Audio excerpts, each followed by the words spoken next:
വൈലോപ്പിള്ളി പറഞ്ഞ ഒരു പ്രധാന കാര്യം, ഞങ്ങളൊക്കെ പുഴയിലും കുളിമുറിയിലും ഒക്കെ കുളിക്കുന്നവരാണ്.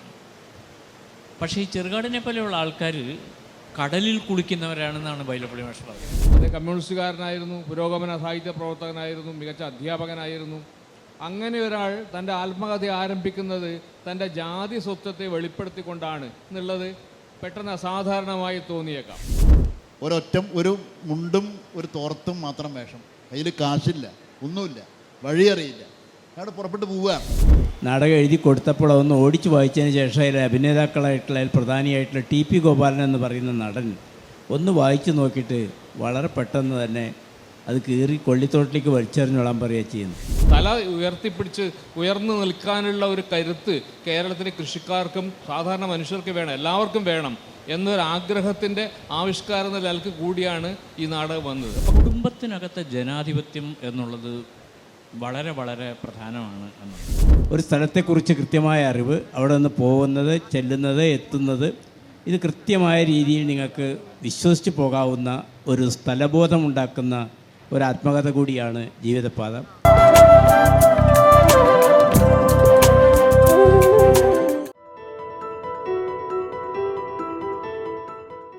പ്രിയപ്പെട്ടവരെ, ഒരാൾക്ക് മാത്രമായി ഒരു കഥയുണ്ടോ എന്ന ചോദ്യം സ്വാർത്ഥിയായ ഒരാൾക്ക് ചോദിക്കാൻ പറ്റില്ല. ഞാനായിത്തീരുന്നത് നിങ്ങളൊക്കെ ഉള്ളത് കൊണ്ടാണ് എന്ന രാഷ്ട്രീയമായ സാംസ്കാരികമായ തിരിച്ചറിവുള്ള ഒരാൾക്ക് മാത്രമേ തൻ്റെ ആത്മകഥയുടെ ഒരു ലക്ഷണവാക്യമായി ഇങ്ങനെ പറയാൻ പറ്റൂ. ചെറുകാട് അങ്ങനെ പറഞ്ഞിട്ടുണ്ട്, ഒരാൾക്ക് മാത്രമായി എന്ത് കഥയാണ് ഉള്ളത് എന്ന്. ഇത് ചെറുകാടിൻ്റെ ആത്മകഥയെ സംബന്ധിച്ചുള്ള പഠനങ്ങൾക്ക് വളരെയധികം സഹായകമാവുന്ന ഗ്രന്ഥകാരൻ്റെ ഭാഗത്തു നിന്നുള്ള ഒരു പ്രസ്താവനയാണ്. 1974 ജീവിതപാത വരുന്നത്. ആത്മകഥയെക്കുറിച്ച് സമകാലികമായി പറയാറുള്ള ആകർഷകമായിട്ടുള്ള ഒരു ആശയം, ആലോചന കൊണ്ട് പുതിയ ഒന്നായി മാറുന്ന ജീവിതം എന്നാണ്. ലൈഫ് റീഷേപ്ഡ് വിത്ത് റിഫ്ലക്ഷൻ. പുതിയ ആലോചന കൊണ്ട് തൻ്റെ ജീവിതം തന്നെ മാറുകയാണ്. ആത്മകഥ എഴുതുന്ന ആൾ ആ നിമിഷം വരെ ജീവിച്ച ജീവിതത്തെ പുതിയ നിലക്ക് നോക്കിക്കാണാൻ വേണ്ടി സ്വയം പ്രേരിതനാവുകയാണ്. അതാണ് ആത്മകഥയെക്കുറിച്ച് ഇപ്പോൾ പറയാറുള്ള ഒരു പ്രധാനപ്പെട്ട ആശയം. ആ ആശയം ചെറുകാടിൻ്റെ ആത്മകഥയെക്കുറിച്ചും നമുക്ക് വേണമെങ്കിൽ ആലോചിച്ച് നോക്കാവുന്ന ഒന്നാണ്. ജീവിതം എന്ന് പറയുന്നത് ഒരുപാട് ഓർമ്മകളുടെ ഒരു ശേഖരമാണല്ലോ. പക്ഷേ എല്ലാ കാര്യങ്ങളും നമുക്ക് ഓർക്കാൻ പറ്റില്ല. നമ്മൾ ഓർക്കുന്ന എല്ലാ കാര്യങ്ങളും എഴുതണമെന്ന് നമ്മൾ തീരുമാനിക്കുകയില്ല. എന്തൊക്കെ ഓർത്തു, എന്തൊക്കെ ചേർത്തു, എങ്ങനെയൊക്കെ ചേർത്തു, ഈ 3 വാക്യങ്ങളും ഈ 3 ചോദ്യങ്ങളും ഒരു ആത്മകഥാ പരിശോധനയിൽ പ്രധാനപ്പെട്ടതാണ്. എന്തൊക്കെ ഓർത്തു, എന്തൊക്കെ ചേർത്തു, എങ്ങനെയൊക്കെ ചേർത്തു, ഈ 3 കാര്യങ്ങളും പ്രധാനമാണ്. ചെറുകാടിൻ്റെ ആത്മകഥ തുടങ്ങുന്നത് ജാതി പറഞ്ഞുകൊണ്ടാണ്. ഞാനൊരു അമ്പലവാസിയാണ്, 9 അക്ഷരമുള്ള ഒറ്റ വാക്കായിട്ട്, ഞാൻ ഒരു അമ്പലവാസിയാണെന്നല്ല, ഒറ്റ വാക്യം പോലെ, ഒറ്റ വാക്ക് പോലെ, ഞാനൊരു അമ്പലവാസിയാണ്, ഫുൾ സ്റ്റോപ്പ്. ഇങ്ങനെയാണ്. ഇത് ഒരു പ്രധാനപ്പെട്ട കാര്യം. ഇവിടെ അവതാരകൻ പറഞ്ഞ പോലെ അദ്ദേഹം കമ്മ്യൂണിസ്റ്റുകാരനായിരുന്നു, പുരോഗമന സാഹിത്യ പ്രവർത്തകനായിരുന്നു, മികച്ച അധ്യാപകനായിരുന്നു. അങ്ങനെ ഒരാൾ തൻ്റെ ആത്മകഥ ആരംഭിക്കുന്നത് തൻ്റെ ജാതി സ്വത്വത്തെ വെളിപ്പെടുത്തിക്കൊണ്ടാണ് എന്നുള്ളത് പെട്ടെന്ന് അസാധാരണമായി തോന്നിയേക്കാം. പക്ഷേ ഇങ്ങനൊരു അസാധാരണത്വം മറ്റൊരാളുടെ കാര്യത്തിൽ ഉണ്ടായിട്ടുണ്ട്. അദ്ദേഹത്തിന് ആത്മകഥ തുടങ്ങുന്നത് ഇങ്ങനെയാണ്: the Gandhis belong to the Bania caste എന്നാണ്. ഗാന്ധിയുടെ ആത്മകഥയുടെ 1ാമത്തെ വാക്യം ഇതാണ്: the Gandhis belong to the Bania caste and seem to have been originally grocers എന്ന വാക്യമാണ്. ജാതി, ബനിയ, വാണിജ്യക്കാരൻ, കച്ചവടക്കാരൻ ആണ് ഞങ്ങൾ, അതാണ് ഞങ്ങളുടെ ജാതി എന്ന് പറഞ്ഞുകൊണ്ടാണ് ഗാന്ധിയുടെ ആത്മകഥ തുടങ്ങുന്നത് എന്ന് നമുക്ക് ഓർമ്മിക്കാം. ഞാൻ പറയുന്നത്, ചെറുകാടായാലും ഗാന്ധി ആയാലും ജാതി പറഞ്ഞുകൊണ്ട് തന്നെ ആത്മകഥ ആരംഭിക്കുന്നത് എങ്ങനെ ഞാൻ പരമ്പരാഗതമായ ആ ജീവിത വ്യവസ്ഥയുടെ പുറത്തേക്ക് കടന്നു, എങ്ങനെ ഞാൻ ആധുനികനായ ഒരു മലയാളിയായി കേരളീയനായി മാറി. ഗാന്ധിയുടെ കാര്യത്തിലും അങ്ങനെ തന്നെ. ബനിയനായി ജനിച്ച ഒരാളെങ്ങനെയാണ് ഒരു പുതിയ ഇന്ത്യക്കാരൻ, സമര സന്നദ്ധനായ ഒരു പുതിയ ഇന്ത്യക്കാരനായി മാറി. ഈ കാര്യം പറയാനാണ് അങ്ങനെ ഒരു വാക്യം ഗാന്ധി ഉപയോഗിക്കുന്നത്. ചെറുകാട് മാഷും ഇങ്ങനെയാണ് ചെയ്യുന്നത് ഞാൻ വിചാരിക്കുന്നു. ഒരു അമ്പലവാസിയായി ഒരു ജാതി കൂട്ടത്തിൽ ജനിച്ച ഒരാൾ അതിൽ നിന്ന് പുറത്തു കടന്ന് ഒരു സമര സന്നദ്ധനായ ഒരു കേരളീയനായി, ഭാഷാ കാര്യങ്ങളിൽ വിദഗ്ധനായ, വലിയ ആവിഷ്കാര ശേഷിയുള്ള മികച്ച സംഘാടകനായ ഒരാളായി മാറുന്നത് എങ്ങനെ, മികച്ച അധ്യാപകനായി മാറുന്നത് എങ്ങനെ, ഈ കാര്യമാണ്. ജാതിയിൽ തന്നെ, ജാതി ഒരു വ്യവസ്ഥയാണ്, അതിൽ ഉള്ളിൽ തന്നെ ഇങ്ങനെ പെട്ടുകിടക്കാം. പക്ഷേ ആ പെട്ടുകിടക്കലിന് അദ്ദേഹത്തെ കിട്ടില്ല. അദ്ദേഹം കാര്യങ്ങൾ വ്യത്യസ്തമായി കാണുകയും വ്യത്യസ്തമായി ജീവിക്കാൻ തീരുമാനിക്കുകയും ചെയ്തു. അങ്ങനെ ഒരു തുടക്കം വളരെ പ്രധാനപ്പെട്ട ഒരു കാര്യം ആണ്. അദ്ദേഹത്തിൻ്റെ ആത്മകഥയുടെ അവസാന ഭാഗത്ത് പറയുന്ന കാര്യങ്ങൾ ഇതിനകം വളരെ വളരെ പ്രസിദ്ധമായി തീർന്നിട്ടുണ്ട്. ഒന്ന്, എൻ്റെ പോലീസുകാരെ അറസ്റ്റ് ചെയ്ത് കൊണ്ടുപോവാണ് ചെറുകാട് മാഷ്. ഇതെല്ലാവർക്കും അറിയുന്ന കാര്യമാണ്. എൻ്റെ ഇടത്തെ ചെകിടത്ത് ആഞ്ഞ് ഒരടി വീണു, ഇതാണ് വാക്യം.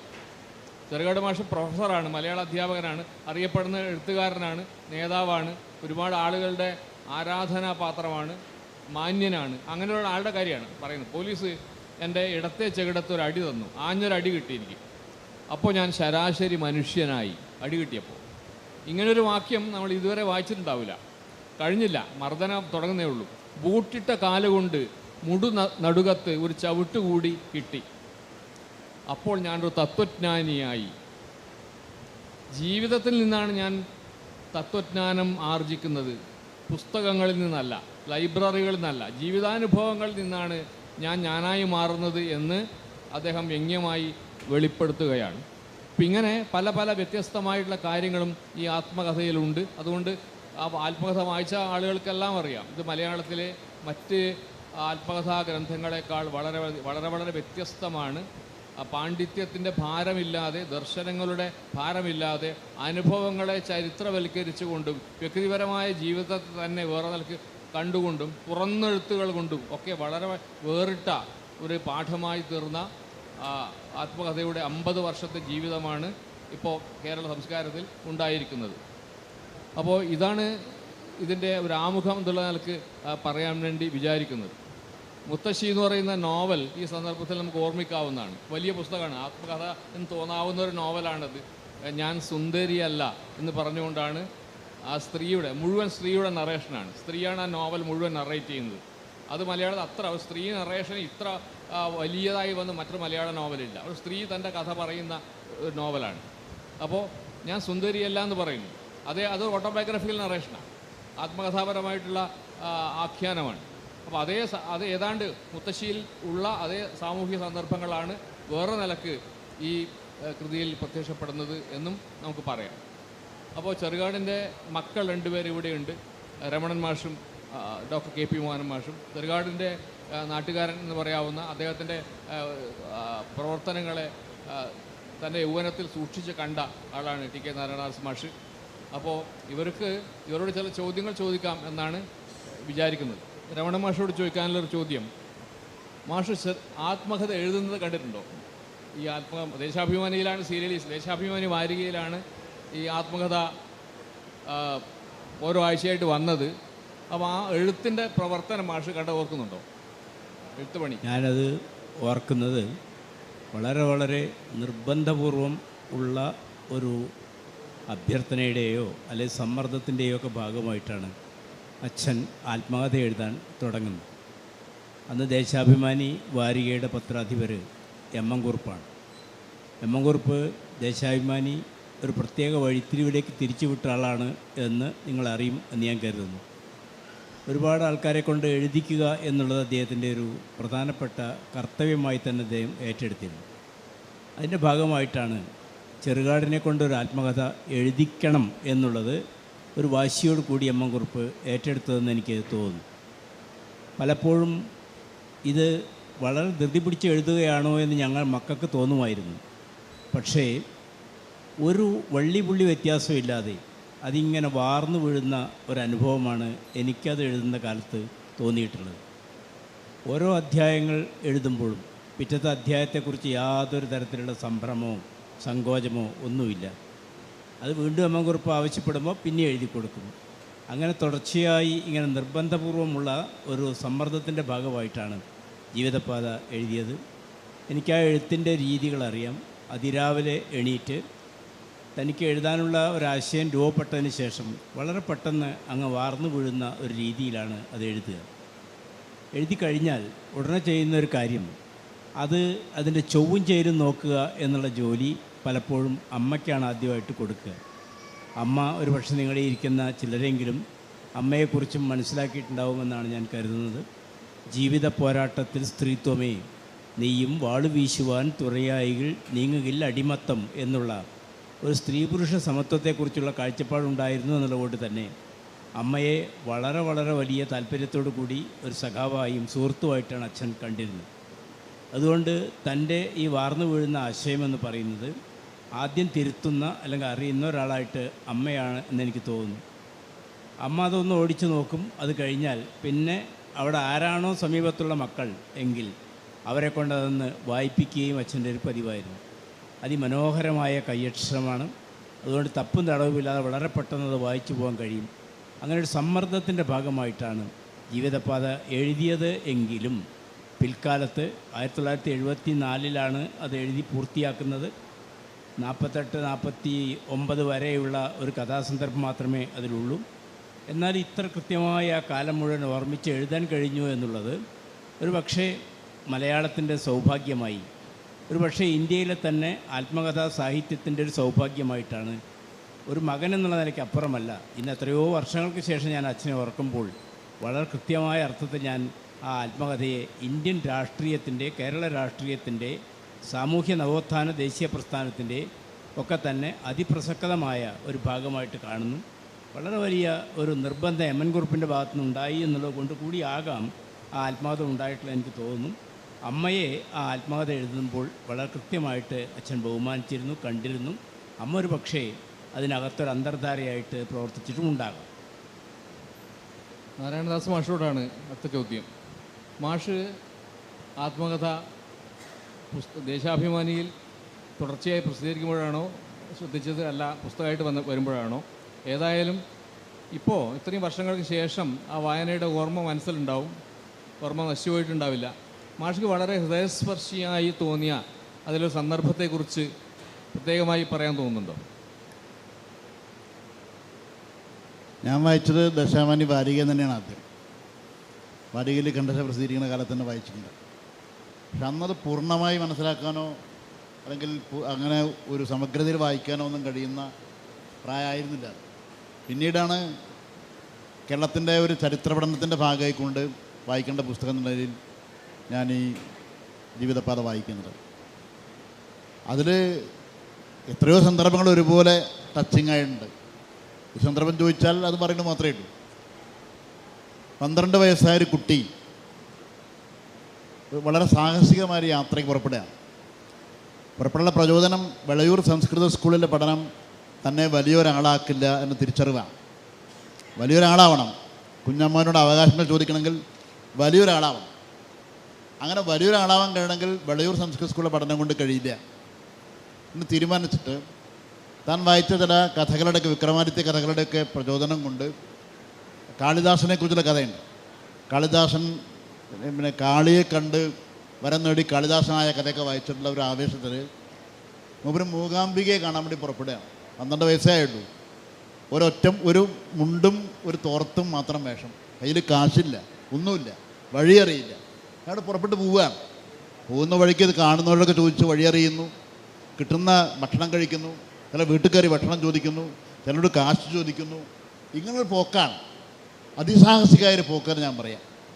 മൂകാംബിയെ കണ്ട് തൊഴുകയും അവിടുന്ന് വേറെ ആൾ, ഒരു ഒറ്റപ്പാലത്തുകാരൻ നമ്പൂതിരി ഇയാളെ കൂട്ടിക്കൊടുന്ന് വീട്ടിലാക്കുകയും ചെയ്യാം. ഇത് ഞാൻ പറയണത് ഇതൊരു സന്ദർഭം മാത്രമല്ല, ജീവിതത്തിൻ്റെ പല സന്ദർഭങ്ങളിലും തൻ്റെ ജീവിതത്തെ ഇങ്ങനെ ഒരു നിർഭയമായ പരീക്ഷണങ്ങൾക്ക് വിധേയാക്കാൻ പല സന്ദർഭങ്ങളും തിരികെ ശ്രമിച്ചിട്ടുണ്ട്. ചിലപ്പോൾ തോന്നുന്നു ഇതൊരു ആലോചന ഇല്ലാത്ത പണിയല്ലേ തോന്നും ചിലപ്പോൾ. പക്ഷേ എന്തായാലും അത്തരത്തിലുള്ള നിർഭയത്വത്തോടു കൂടിയുള്ള നിർദ്ദയമായ പരീക്ഷണങ്ങളിലൂടെയാണ് ചെറുകാടായി രൂപാന്തരപ്പെട്ടതെന്ന് എനിക്ക് തോന്നുന്നത്. അതിൽ നിന്ന് കിട്ടുന്ന അനുഭവങ്ങളിലൂടെ ആ അനുഭവങ്ങൾ ആർജിച്ചുകൊണ്ടാണ് ചെറുകാട് വളരുകയും വലുതാവുകയും തൻ്റെടിയാവുകയും ചെയ്തത്. വായനയൊന്നും ഉണ്ടായിട്ടുണ്ട്. ഇപ്പോൾ ഗ്രാമവൃക്ഷത്തിലെ കുയിൽ എന്നുള്ളൊരു ഹെഡിങ്ങുള്ളൊരു അധ്യായം അതിലുണ്ടെന്ന് ഞാൻ ഓർക്കുന്നത്. അത് യഥാർത്ഥത്തിൽ ഗ്രാമവൃക്ഷത്തിലെ കുയിൽ എന്ന ആശാൻ്റെ കവിത തനിക്ക് നേരെ വരുന്ന വിമർശനങ്ങളെ എങ്ങനെ നേടണമെന്ന് വ്യക്തമാക്കുന്നതാണ്. അന്യർ പറയുന്ന നുണ ഈശ്വരൻ വിശ്വസിക്കില്ല എന്ന് കുയിൽ സമാധാനിക്കുന്നുണ്ട്. ആ കുയിലിൻ്റെ സമാധാനം ചെറുകാടിനുമുണ്ട്. തൻ്റെ പ്രവൃത്തിയോട് പലരും പല രൂപത്തിൽ പ്രതികരിക്കുന്നുണ്ടാവാം. തനിക്കൊരു പ്രശ്നം, തനിക്ക് തൻ്റെ ശരിയുണ്ട്, ആ തൻ്റെ ശരീരം കൊണ്ട് മുന്നോട്ട് പോകാൻ വേണ്ടി കഴിയുമെന്നുള്ള ഒരു നട്ടൽ, ആ നട്ടൽ ചെറുകാട് ആർജിച്ചത് ഈ പറഞ്ഞതുപോലെ നിരവധി സന്ദർഭങ്ങളിൽ, ഞാൻ എല്ലാം ആവർത്തിക്കല്ല, നിരവധി സന്ദർഭങ്ങളിലുള്ള തൻ്റെ ജീവിതത്തെ നിർദ്ദയ പരീക്ഷണങ്ങൾക്ക് വിധേയമാക്കുന്ന ചെറുകാടിൻ്റെ ആ ജീവിത രീതിയോടാണ്. ഒരുപക്ഷെ സത്യാന്വേഷണ പരീക്ഷകൾ തന്നെയാണ് യഥാർത്ഥത്തിൽ ചെറുകാട് നടത്തിയത് എനിക്ക് തോന്നുകയാണ്. അങ്ങനൊരു ഗാന്ധിയുടെ ആത്മകഥയുടെ സാമ്യം പറഞ്ഞിട്ടുണ്ട്, എനിക്കിത് തോന്നുന്നുണ്ട്. സത്യാന്വേഷണ പരീക്ഷകൾ തന്നെയാണ്, തൻ്റെ ജീവിതത്തെ അങ്ങനെ പരീക്ഷിക്കുകയാണ് ചെറുകാട് ചെയ്തത്. അങ്ങനെയാണ് ഒരു മരുമക്കത്തായ കൂട്ടുകുടുംബ വ്യവസ്ഥയുടെ പരാധീനതകളും അവശതകളും ഒക്കെ അനുഭവിച്ചൊരു കുട്ടി അതിനോടെല്ലാം പൊരുതി വളർന്ന് ഒരു സാർത്ഥകമായ ജീവിതം കെട്ടിപ്പടുക്കുകയും അങ്ങനെ ഒരു ആധുനിക മനുഷ്യനായി വളരുകയും ആധുനിക മനുഷ്യനായി വളരുന്നതോടൊപ്പം തൻ്റെ നാടിനെ ആ ആധുനിക സമൂഹമായി മാറ്റാനുള്ള പ്രവർത്തനം ഏർപ്പെടുകയൊക്കെ ചെയ്തത് എന്നാണ് ഞാൻ മനസ്സിലാക്കുന്നത്. മോഹന മാഷുള്ള ചോദ്യം, കമ്മ്യൂണിസ്റ്റുകാരുടെ ആത്മകഥകൾ എന്ന് പറയാൻ നമ്മൾ പരിഗണിക്കുന്ന ഒരുപാട് ആത്മകഥകൾ EMS അടക്കമുള്ള കൃതികൾ, പി നാരായണൻ നായരുടെ ആത്മകഥ ഉണ്ട്. അങ്ങനെ വളരെ പ്രധാനപ്പെട്ട പല ആത്മകഥാ രചനകളും കേരളത്തിലെ കമ്മ്യൂണിസ്റ്റ് നേതാക്കന്മാരുടെ ഭാഗത്തു നിന്നുണ്ടായിട്ടുണ്ട്. ഗൗരിയമ്മയുടെ ആത്മകഥയുണ്ട്. അപ്പോൾ അങ്ങനെ ഒരു ശ്രേണി നമുക്ക് ലഭ്യമാണ്. കമ്മ്യൂണിസ്റ്റ് പാർട്ടിയുടെ ചരിത്രം പ്രത്യേക നിലക്ക് അടയാളപ്പെട്ടിട്ടുള്ള ആത്മകഥാ ഗ്രന്ഥങ്ങളാണ് അവ. EMS ആത്മകഥ പ്രത്യേകിച്ച് അദ്ദേഹം തന്നെ കാണുന്നത് ഒരു ചരിത്ര വസ്തുവായിട്ടാണ്. വ്യക്തിപരമായിട്ടുള്ള കുടുംബപരം അങ്ങനെയുള്ള കാര്യങ്ങളൊന്നും EMS തൻ്റെ ആത്മകഥയിൽ അവതരിപ്പിക്കുന്നില്ല. ആ നിലക്കുള്ള സവിശേഷമായിട്ടുള്ള പ്രാധാന്യം EMSൻ്റെ ആത്മകഥക്കുണ്ട്. ഗൗരിയമ്മയുടെ ആത്മകഥ അങ്ങനെയല്ല. അത് അവരുടെ ആലപ്പുഴയിലെ നാടിനെ കുറിച്ചൊക്കെ പറഞ്ഞ് അങ്ങനെ ഒരു വ്യക്തിപരമായിട്ടുള്ള കാര്യങ്ങൾ തീർച്ചയായിട്ടും രാഷ്ട്രീയമായ ധ്വനികളോടുകൂടി തന്നെ അവതരിപ്പിക്കുന്ന ഒന്നാണ് ഗൗരിയമ്മയുടെ ആത്മകഥ. മോഹന മാഷ് ചോദിക്കാനുള്ളത്, ഈ കമ്മ്യൂണിസ്റ്റ് ആത്മകഥകളുടെ ചരിത്രം മനസ്സിൽ വെച്ചുകൊണ്ട് മാഷ് എങ്ങനെയാണ് ഈ ഗ്രന്ഥത്തെ, അച്ഛൻ്റെ ഈ പുസ്തകത്തെ, ആത്മകഥയെ കാണുന്നത്? ജീവിതപാത ദേശാഭിമാനി വാരികയിൽ പ്രസിദ്ധീകരിച്ചിരുന്ന കാലത്ത് പ്രസിദ്ധീകരിച്ചിരുന്നതിനെക്കുറിച്ച് ഇവിടെ നേരത്തെ സൂചിപ്പിച്ചു. MN കുറുപ്പ് പത്രാധിപരായിരിക്കുമ്പോഴാണ് വാരികയിൽ ആത്മകഥ പ്രസിദ്ധീകരിച്ചത്, ഖണ്ഡശയായിട്ട് പ്രസിദ്ധീകരിച്ചത്. ആ സമയത്ത് അതിന് തൊട്ട് മുൻപോ പിൻപോ ആയിട്ട് മറ്റൊരു ആത്മകഥ കൂടി ദേശാഭിമാനി വാരിക MN കുറുപ്പിൻ്റെ, അന്ന് പത്രാധിപരായിരുന്ന MN കുറുപ്പിൻ്റെ സമ്മർദ്ദത്തിൻ്റെ ഫലമായിട്ട് മറ്റൊരു ആത്മകഥ കൂടി പ്രസിദ്ധീകരിക്കേണ്ടായി. ആ ആത്മകഥ വൈലോപ്പിള്ളി ശ്രീധരമേനോൻ്റെ കാവ്യലോക സ്മരണകൾ എന്ന് പറയുന്ന പുസ്തകമാണ്. അടുത്തടുത്ത് വന്നിട്ടുള്ള ഈ രണ്ട് ആത്മകഥകൾ ഒരർത്ഥത്തിൽ പറഞ്ഞാൽ ഒരു താരതമ്യത്തിന് വളരെ വിധേയമാക്കപ്പെടേണ്ട രണ്ട് ആത്മകഥകളാണെന്നാണ് എനിക്ക് പലപ്പോഴും തോന്നിയിട്ടുള്ളത്. അത് എന്തുകൊണ്ട് എന്ന് പിന്നീട് ഞാൻ പറയാം. ജീവിതപാത ഒരു കമ്മ്യൂണിസ്റ്റുകാരൻ്റെ ആത്മകഥയാണ്, ശരിയാണ്. ഇപ്പോൾ പറഞ്ഞു, രാജഗോപാലൻ സൂചിപ്പിച്ചു, AKGയുടെ ആത്മകഥയുണ്ട്, EMSൻ്റെ ആത്മകഥയുണ്ട്, ഗൗരിയമ്മയുടെ ആത്മകഥയുണ്ട്, MV രാഘവൻ്റെ ആത്മകഥയുണ്ട്. ഇങ്ങനെ തലക്കിൽ വന്നാൽ പലരുടെയും ആത്മകഥകൾ കമ്മ്യൂണിസ്റ്റ് ആത്മകഥകൾ എന്ന് പറയാവുന്ന രീതിയിലുണ്ട്. പക്ഷെ ഞാൻ വിചാരിക്കുന്നത് ആ ആത്മകഥകളിൽ നിന്ന് വളരെ വളരെ വ്യത്യസ്തമാണ് ഒരു ക്രിയേറ്റീവ് എഴുത്തുകാരനായിട്ടുള്ള, ഒരു സർഗാത്മക എഴുത്തുകാരനായിട്ടുള്ള ചെറുകാടിൻ്റെ ആത്മകഥ എന്നെനിക്ക് തോന്നുന്നു. കാരണം കമ്മ്യൂണിസ്റ്റ് എഴുത്തുകാർ ആത്മകഥ എഴുതുമ്പോൾ അവർക്കുള്ള ഒരു വലിയ പ്രശ്നം EMSനും AKGക്കും അടക്കമുള്ള പ്രശ്നമാണ് ഞാൻ പറയുന്നത്. എവിടെയോ ഒരു പിറകിൽ നിന്നുള്ളൊരു പിടുത്തം അവിടെയുണ്ട്. അതായത് അവരെ മുഴുവൻ പറയണ്ട എന്ന് നിർബന്ധിക്കുന്ന എന്തോ ഒരു ശക്തി അതിൻ്റെ പിറകിലുണ്ട്. ഇപ്പോൾ ഈയിടെ നമുക്ക് പുതിയ നേതാക്കന്മാരോട് നമ്മളൊരു ആത്മകഥ തരുമോ എന്ന് ചോദിച്ചാൽ, ഒരു പത്രാധിപർ എന്നുള്ള നിലയ്ക്ക് ഞാൻ ഏതെങ്കിലും ഒരു കമ്മ്യൂണിസ്റ്റ് നേതാവിനോട് ഒരു ആത്മകഥ ഞങ്ങൾക്ക് എഴുതി തരാമോ എന്ന് ചോദിച്ചാൽ അവരാദ്യം പറയുക പാർട്ടിയുടെ സമ്മതം വാങ്ങണം എന്ന് പറയും. അവർ പാർട്ടിയുടെ സമ്മതം വാങ്ങണം എന്നൊരു പക്ഷേ അന്ന് പറഞ്ഞിട്ടുണ്ടാവില്ല. പക്ഷേ എങ്കിൽ പോലും ഒരു പിറകിൽ നിന്നുള്ളൊരു പിടിച്ചുവല്ലി അവരെ സംബന്ധിച്ചിടത്തോളം. ഞാൻ വിചാരിക്കുന്നത് ജീവിതപാത എഴുതുമ്പോൾ ഇപ്പോൾ മുണ്ടശ്ശേരി മാഷ ആത്മകഥയുണ്ട്, കൊഴിഞ്ഞിലകളുണ്ട്. പക്ഷേ മുണ്ടശ്ശേരി മാഷ് 100% കമ്മ്യൂണിസ്റ്റ് എന്ന് പറയാവുന്ന, ഇതുപോലെ നേരത്തെ രാജഗോപാലൻ പറഞ്ഞല്ലോ, ഒരു ജയിലിലേക്ക് പോയ ഒരു പോലീസ് ഇൻസ്പെക്ടറുടെ അടി ഏറ്റുവാങ്ങിയ, ചവിട്ടേറ്റുവാങ്ങിയ ഒരു ആളല്ല മുണ്ടശ്ശേരി മാഷ് എന്ന് പറഞ്ഞത്. ഇവിടെ ആ രീതിയിൽ പ്രവർത്തന നിരതനായ, കർമ്മനിരതനായ ഒരു കമ്മ്യൂണിസ്റ്റുകാരൻ കൂടിയായിട്ടുള്ളൊരു എഴുത്തുകാരൻ. അയാളുടെ ഒരു ആത്മകഥ എഴുതുമ്പോൾ ആ ആത്മകഥ 100% ട്രാൻസ്പെറൻ്റ് ആയിരിക്കണം, 100% സത്യസന്ധമായിരിക്കണം, അതിൽ മറച്ചുപിടുത്തങ്ങൾ ഉണ്ടാകാൻ പാടില്ല എന്നുള്ളൊരു നിർബന്ധ ബുദ്ധി ചെറുകാട് എന്ന് പറയുന്ന എഴുത്തുകാരനെ സംബന്ധിച്ചിടത്തോളം ഉണ്ടായിരുന്നു എന്നാണ് ഞാൻ വിചാരിക്കുന്നത്. ആ ഒരു അർത്ഥത്തിൽ കമ്മ്യൂണിസ്റ്റ് ആത്മകഥകളുടെ കൂട്ടത്തിൽ വ്യത്യസ്തമായ, കമ്മ്യൂണിസ്റ്റെങ്കിലും കമ്മ്യൂണിസ്റ്റ് അല്ലാത്ത, അല്ലെങ്കിൽ തുറന്ന് പ്രസ്താവിക്കുന്ന ചില എഴുത്തുകൾ എന്നുള്ള നിലയ്ക്കാണ് ഒരു പക്ഷേ ജീവിതപാത വ്യത്യസ്തമായിട്ട് നിൽക്കുന്നത് എന്നാണ് എനിക്ക് തോന്നുന്ന ഒരു പ്രധാന കാര്യം. രണ്ടാമത്തെ കാര്യം, ഞാനിപ്പോൾ ഇത് പറയുമ്പോൾ ജീവിതപാതയുടെ പ്രകാശന ചടങ്ങ് പട്ടാമ്പിയിൽ വെച്ച് നടക്കണ്ടായി. 1974 പട്ടാമ്പിയിൽ വെച്ചിട്ടാണ് ജീവിതപാത പ്രകാശനം ചെയ്യപ്പെട്ടത്. അന്നങ്ങനെ ഇന്നത്തെ മാതിരി പുസ്തകം പ്രകാശനം ചെയ്യുക എന്നുള്ള വലിയ ചടങ്ങുകളൊന്നും ഇല്ല സാധാരണഗതിയിൽ. പക്ഷെ എന്തുകൊണ്ടോ ഈ പുസ്തകം ഒരു വലിയ സദസ്സിൽ പ്രകാശനം ചെയ്യപ്പെട്ടു. ആ പ്രകാശന ചടങ്ങിൽ വീട്ടി ഭട്ടതിരിപ്പാടുണ്ടായിരുന്നു, കോവിലനുണ്ടായിരുന്നു. അന്നത്തെ കാലത്തെ മലയാളത്തിലെ സമുന്നതരായിട്ടുള്ള പല എഴുത്തുകാരും ആ ചടങ്ങിലുണ്ടായിരുന്നു. വൈലോപ്പിള്ളി ശ്രീധരമേനോൻ ആ ചടങ്ങിലേക്ക് വരണമെന്ന് എല്ലാവരും ആഗ്രഹിച്ചിരുന്നു, അദ്ദേഹത്തെ ക്ഷണിക്കുകയും ചെയ്തിരുന്നു. പക്ഷേ വൈലോപ്പിള്ളി വളരെ ഇൻഫോർമലായിട്ട് എഴുതിയിട്ടുള്ള ആ കത്ത്, വളരെ അനൗപചാരികമായിട്ട് ഒരു കത്ത് ആണ് എഴുതിയത്. താങ്കൾ എൻ്റെ സുഹൃത്താണ് എന്ന് വിശ്വസിക്കുന്നു, ആ അർത്ഥത്തിൽ താങ്കൾ ആ പരിപാടിക്ക് വരണം എന്ന് പറഞ്ഞിട്ടൊരു വളരെ അനൗപചാരികമായിട്ടുള്ളൊരു കാർഡിലുള്ളൊരു കത്തായിരുന്നു അച്ഛൻ എഴുതിയതെന്ന് ഞാൻ വിചാരിക്കുന്നത്. വൈലോപ്പിള്ളി മാഷ് വരില്ല, അവസാന നിമിഷം വരെ വരില്ല എന്നാണ് എല്ലാവരും വിചാരിച്ചത്. പക്ഷേ ആ യോഗം തുടങ്ങി കുറച്ച് കഴിഞ്ഞപ്പോൾ വൈലോപ്പിള്ളി ശ്രീധരമേനോൻ ആ സദസ്സിൻ്റെ പിറകിൽ വന്നിരുന്ന വൈലോപ്പിള്ളി ശ്രീധരമേനോൻ, നമുക്കെല്ലാവർക്കും അറിയാമല്ലോ വൈലോപ്പിള്ളിയുടെ സ്വഭാവം എന്ന് പറഞ്ഞാൽ കുറച്ച് പരിഭവവും ഒക്കെയുള്ള ഒരു ടൈപ്പാണല്ലോ. അദ്ദേഹത്തെ സ്റ്റേജിലേക്ക് കൊണ്ടുവരാൻ തന്നെ വളരെ വിഷമിച്ചു. സ്റ്റേജിലേക്ക് വന്നപ്പോൾ വൈലോപ്പിള്ളിയുടെ പ്രസംഗത്തിൽ വളരെ മനോഹരമായ ഒരു പ്രസംഗമാണ്. ആ പ്രസംഗം ഈയിടെ VP വാസുദേവൻ എന്ന് പറഞ്ഞിട്ടൊരാൾ അദ്ദേഹത്തിൻ്റെ സാഹിത്യ പ്രബന്ധങ്ങൾ ഒന്നിച്ച് സമാഹരിച്ച കൂട്ടത്തിൽ ആ പ്രബന്ധം ഏറെക്കുറെ ഓർത്തെടുത്ത് ആ പ്രബന്ധത്തിന് മുഴുവൻ ടെക്സ്റ്റും ആ പുസ്തകത്തിനകത്തുണ്ട്. അതിൽ വൈലോപ്പിള്ളി പറഞ്ഞ ഒരു പ്രധാന കാര്യം, ഞങ്ങളൊക്കെ പുഴയിലും കുളിമുറിയിലും ഒക്കെ കുളിക്കുന്നവരാണ്. പക്ഷേ ഈ ചെറുകാടിനെ പോലെയുള്ള ആൾക്കാർ കടലിൽ കുളിക്കുന്നവരാണെന്നാണ് വൈലോപ്പിള്ളി മാഷ് പറഞ്ഞത്.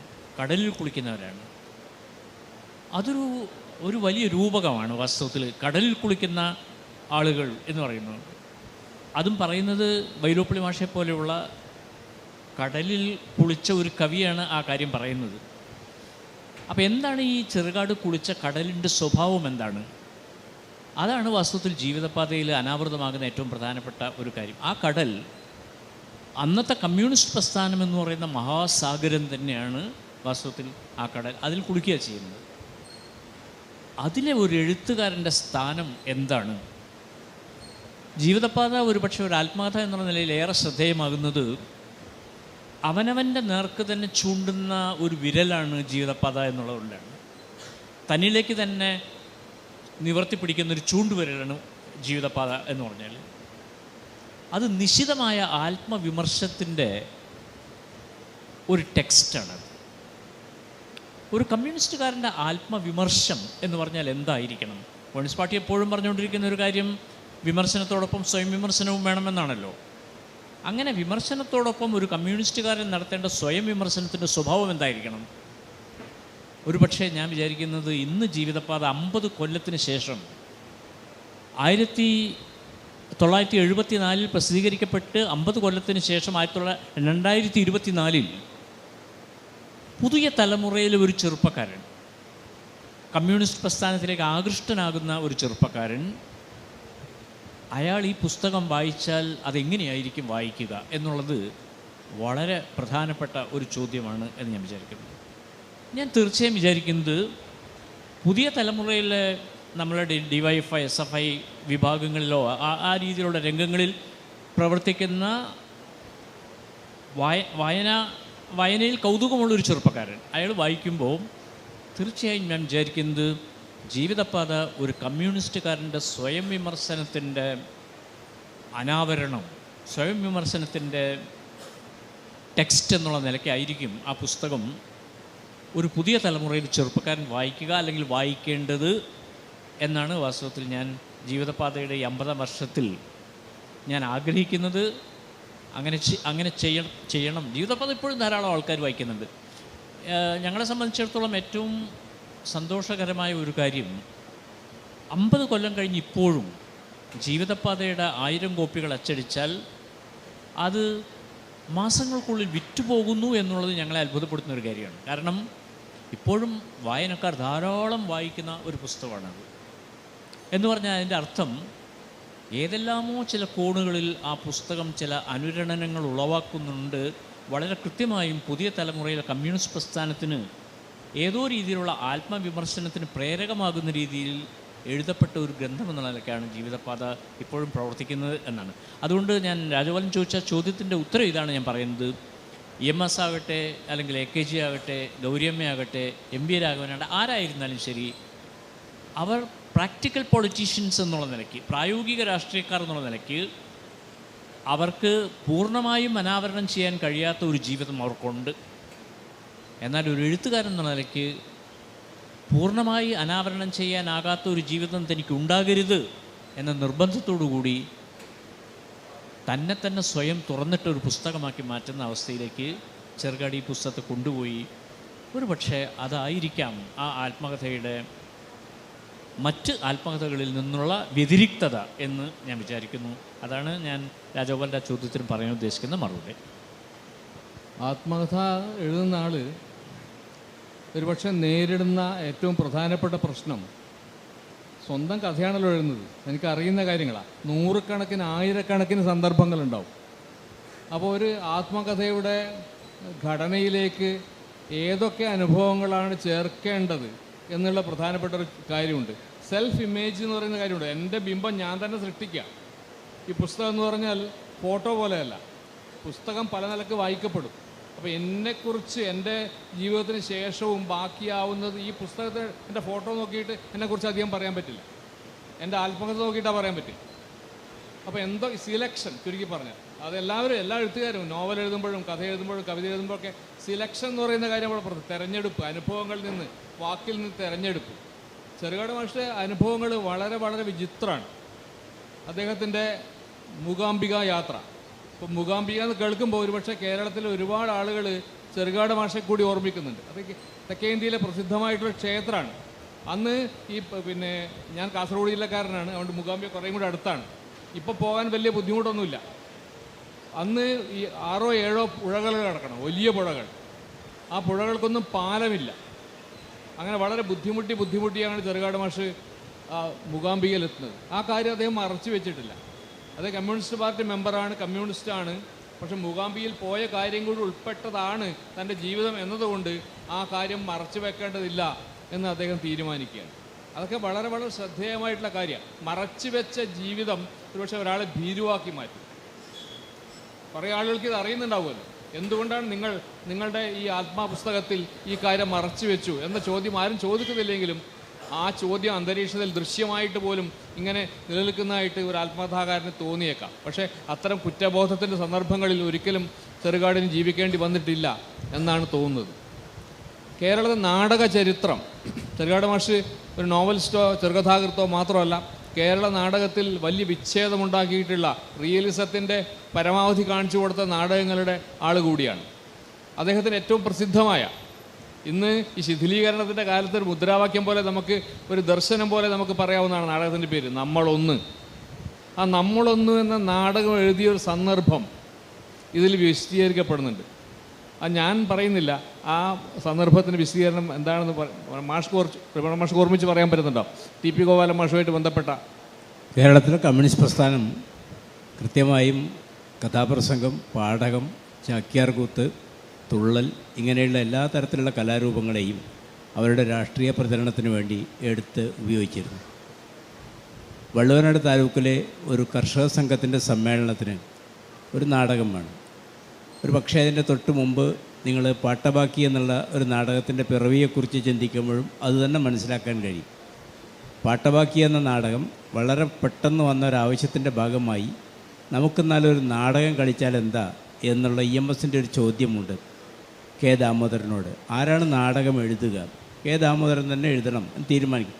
അപ്പോൾ അതിൻ്റെ പശ്ചാത്തലമുണ്ട്. അപ്പോൾ പാർട്ടി എപ്പോഴും ഇത്തരത്തിലുള്ള പ്രചരണ ആയുധങ്ങളിൽ ഏറ്റവും പ്രധാനപ്പെട്ട കലാരൂപങ്ങളെ തിരഞ്ഞെടുത്തിരുന്നു എന്നുള്ളത് ഈ കാലത്ത് പ്രത്യേകമായിട്ട് ഓർക്കേണ്ടുന്ന ഒന്നാണ്. സാംസ്കാരിക രംഗത്തെ രാഷ്ട്രീയ പ്രവർത്തനം എന്ന് പറയുന്നത് അന്ന് ഏറ്റെടുത്തിരുന്നൊരു കാര്യമാണ്. ഇതുപോലെ തന്നെയാണ് വള്ളുവനാട് താലൂക്ക് 1950 ആ കാലഘട്ടത്തിൽ 45-50 ഇടയ്ക്കുള്ള കാലഘട്ടത്തിലാണ് മലബാറിലെ പ്രത്യേകിച്ച് വള്ളുവനാട് താലൂക്കിലെ പഴയ വള്ളുവനാട് താലൂക്കിലെ കിസാൻ സംഘത്തിന് വേണ്ടി ഒരു നാടകം അവതരിപ്പിക്കാൻ തീരുമാനിക്കുകയാണ്. ആര് നാടകം എഴുതും എന്നുള്ള ഒരു തർക്കം വന്നു. തർക്കം വന്നപ്പോൾ പുലാമന്തോൾ വള്ളുവനാട് താലൂക്കിലെ തന്നെ പുലാമന്തോൾ ഭാഗത്ത് ഈ നാടകങ്ങൾ എഴുതുകയും അഭിനയിക്കുകയും ധാരാളമായി കമ്മ്യൂണിസ്റ്റ് പാർട്ടിക്ക് വേണ്ടി ഇടപഴകുകയൊക്കെ ചെയ്യുന്ന അധ്യാപകരും മറ്റ് സാധാരണക്കാരുമായ ആൾക്കാർ കൂടിയാലോചിച്ച് തീരുമാനിച്ചു ചെറുകാട് ഒരു നാടകം എഴുതണമെന്ന്. അപ്പോൾ നാടകം ഇങ്ങനെ എഴുതേണ്ടത് എപ്പോഴാണ് എഴുതുക? എനിക്കിത് അങ്ങനെയൊക്കെ പരിഭ്രമിച്ച് നിൽക്കുന്നതിനിടയ്ക്ക് നാടകം എഴുതാൻ ഞാൻ പറ്റില്ല എന്നുള്ള തീരുമാനം വരികയാണ്. അപ്പോൾ ആ നാടകം എഴുതണം, നാളേക്ക് തന്നെ എഴുതണം എന്ന് തീരുമാനം വന്നപ്പോൾ പതുക്കെയായി ഒരു മുറിയിലേക്ക് ഈ ജീവിതപാത എന്നുള്ള ആത്മകഥയിൽ അച്ഛൻ്റെ ഒരു സഹോദരിയുണ്ട്, നാണി കുട്ടിയോപ്പോൾ എന്നാണ് പറയുക. അവരുടെ വീട്ടിലേക്കാണ് കൊണ്ടുപോകുന്നത്. അവിടെ വന്ന് ഇരുന്ന് നാടകം എഴുതാൻ തീരുമാനിക്കുകയാണ്. അപ്പോൾ ആദ്യം കുറേ കുത്തിക്കുറിച്ചൊരു നാടകം കൊടുത്തു. നാടകം എഴുതി കൊടുത്തപ്പോൾ അതൊന്ന് ഓടിച്ച് വായിച്ചതിന് ശേഷം അതിലെ അഭിനേതാക്കളായിട്ടുള്ള പ്രധാനിയായിട്ടുള്ള TP ഗോപാലൻ എന്ന് പറയുന്ന നടൻ ഒന്ന് വായിച്ച് നോക്കിയിട്ട് വളരെ പെട്ടെന്ന് തന്നെ അത് കീറി കൊള്ളിത്തോട്ടിലേക്ക് വലിച്ചെറിഞ്ഞോളാൻ പറയുക ചെയ്യുന്നു. ആ കൊള്ളിത്തോട്ടിലേക്ക് വലിച്ചെറിയാൻ പറയുമ്പോൾ ഇതിൻ്റെ കലാരൂപത്തേക്കാൾ ഉപരി രാഷ്ട്രീയ കണ്ടൻറ്റ് വളരെ മോശമായിരിക്കുമെന്നുള്ള ബോധ്യം വന്നു. പിന്നെ ഒരു മുറിയിലിട്ട് അങ്ങ് പൂട്ടുകയാണ്. പൂട്ടിയിട്ട് രാത്രി മുഴുവനെ നാടകം എഴുതിക്കുകയാണ്. ആ രാത്രി മുഴുവനെ നാടകം എഴുതിക്കുന്നതിന് തൊട്ട് മുമ്പ് ഈ TP ഗോപാലൻ്റെ വാക്കിൽ നിന്ന് റാൻ എന്നൊരു പെട്ടെന്നൊരു വാക്ക് വരികയാണ്. ജീവിതപാത വായിക്കുമ്പോൾ അതിൽ വളരെ പ്രധാനപ്പെട്ട മുഹൂർത്തങ്ങളിലൊന്നാണ് ആ ഒരു പ്രയോഗം. പഴയ തരത്തിലുള്ള അടിയാൻ ഭാഷയാണ് റാൻ എന്നുള്ളത്. റാൻ എന്ന വാക്കുകൾ കേട്ടപ്പോഴാണ് ജന്മിയുടെ മുന്നിൽ, കാര്യസ്ഥൻ്റെ മുന്നിൽ ഓച്ചാനിച്ച് നിൽക്കുന്ന ഒരു സാധാരണക്കാരായ കൃഷിക്കാരൻ്റെ വളഞ്ഞു കുത്തി നിൽക്കുന്ന ഒരു രൂപം മനസ്സിലേക്ക് വരുന്നു. പിന്നെ മുറിക്കകത്തിരുന്ന് അങ്ങ് എഴുത്തായി. ഒറ്റ രാത്രി കൊണ്ട് ധൃതി പിടിച്ച് എഴുതി തീർത്ത ഒരു നാടകമാണ് നമ്മളൊന്ന്.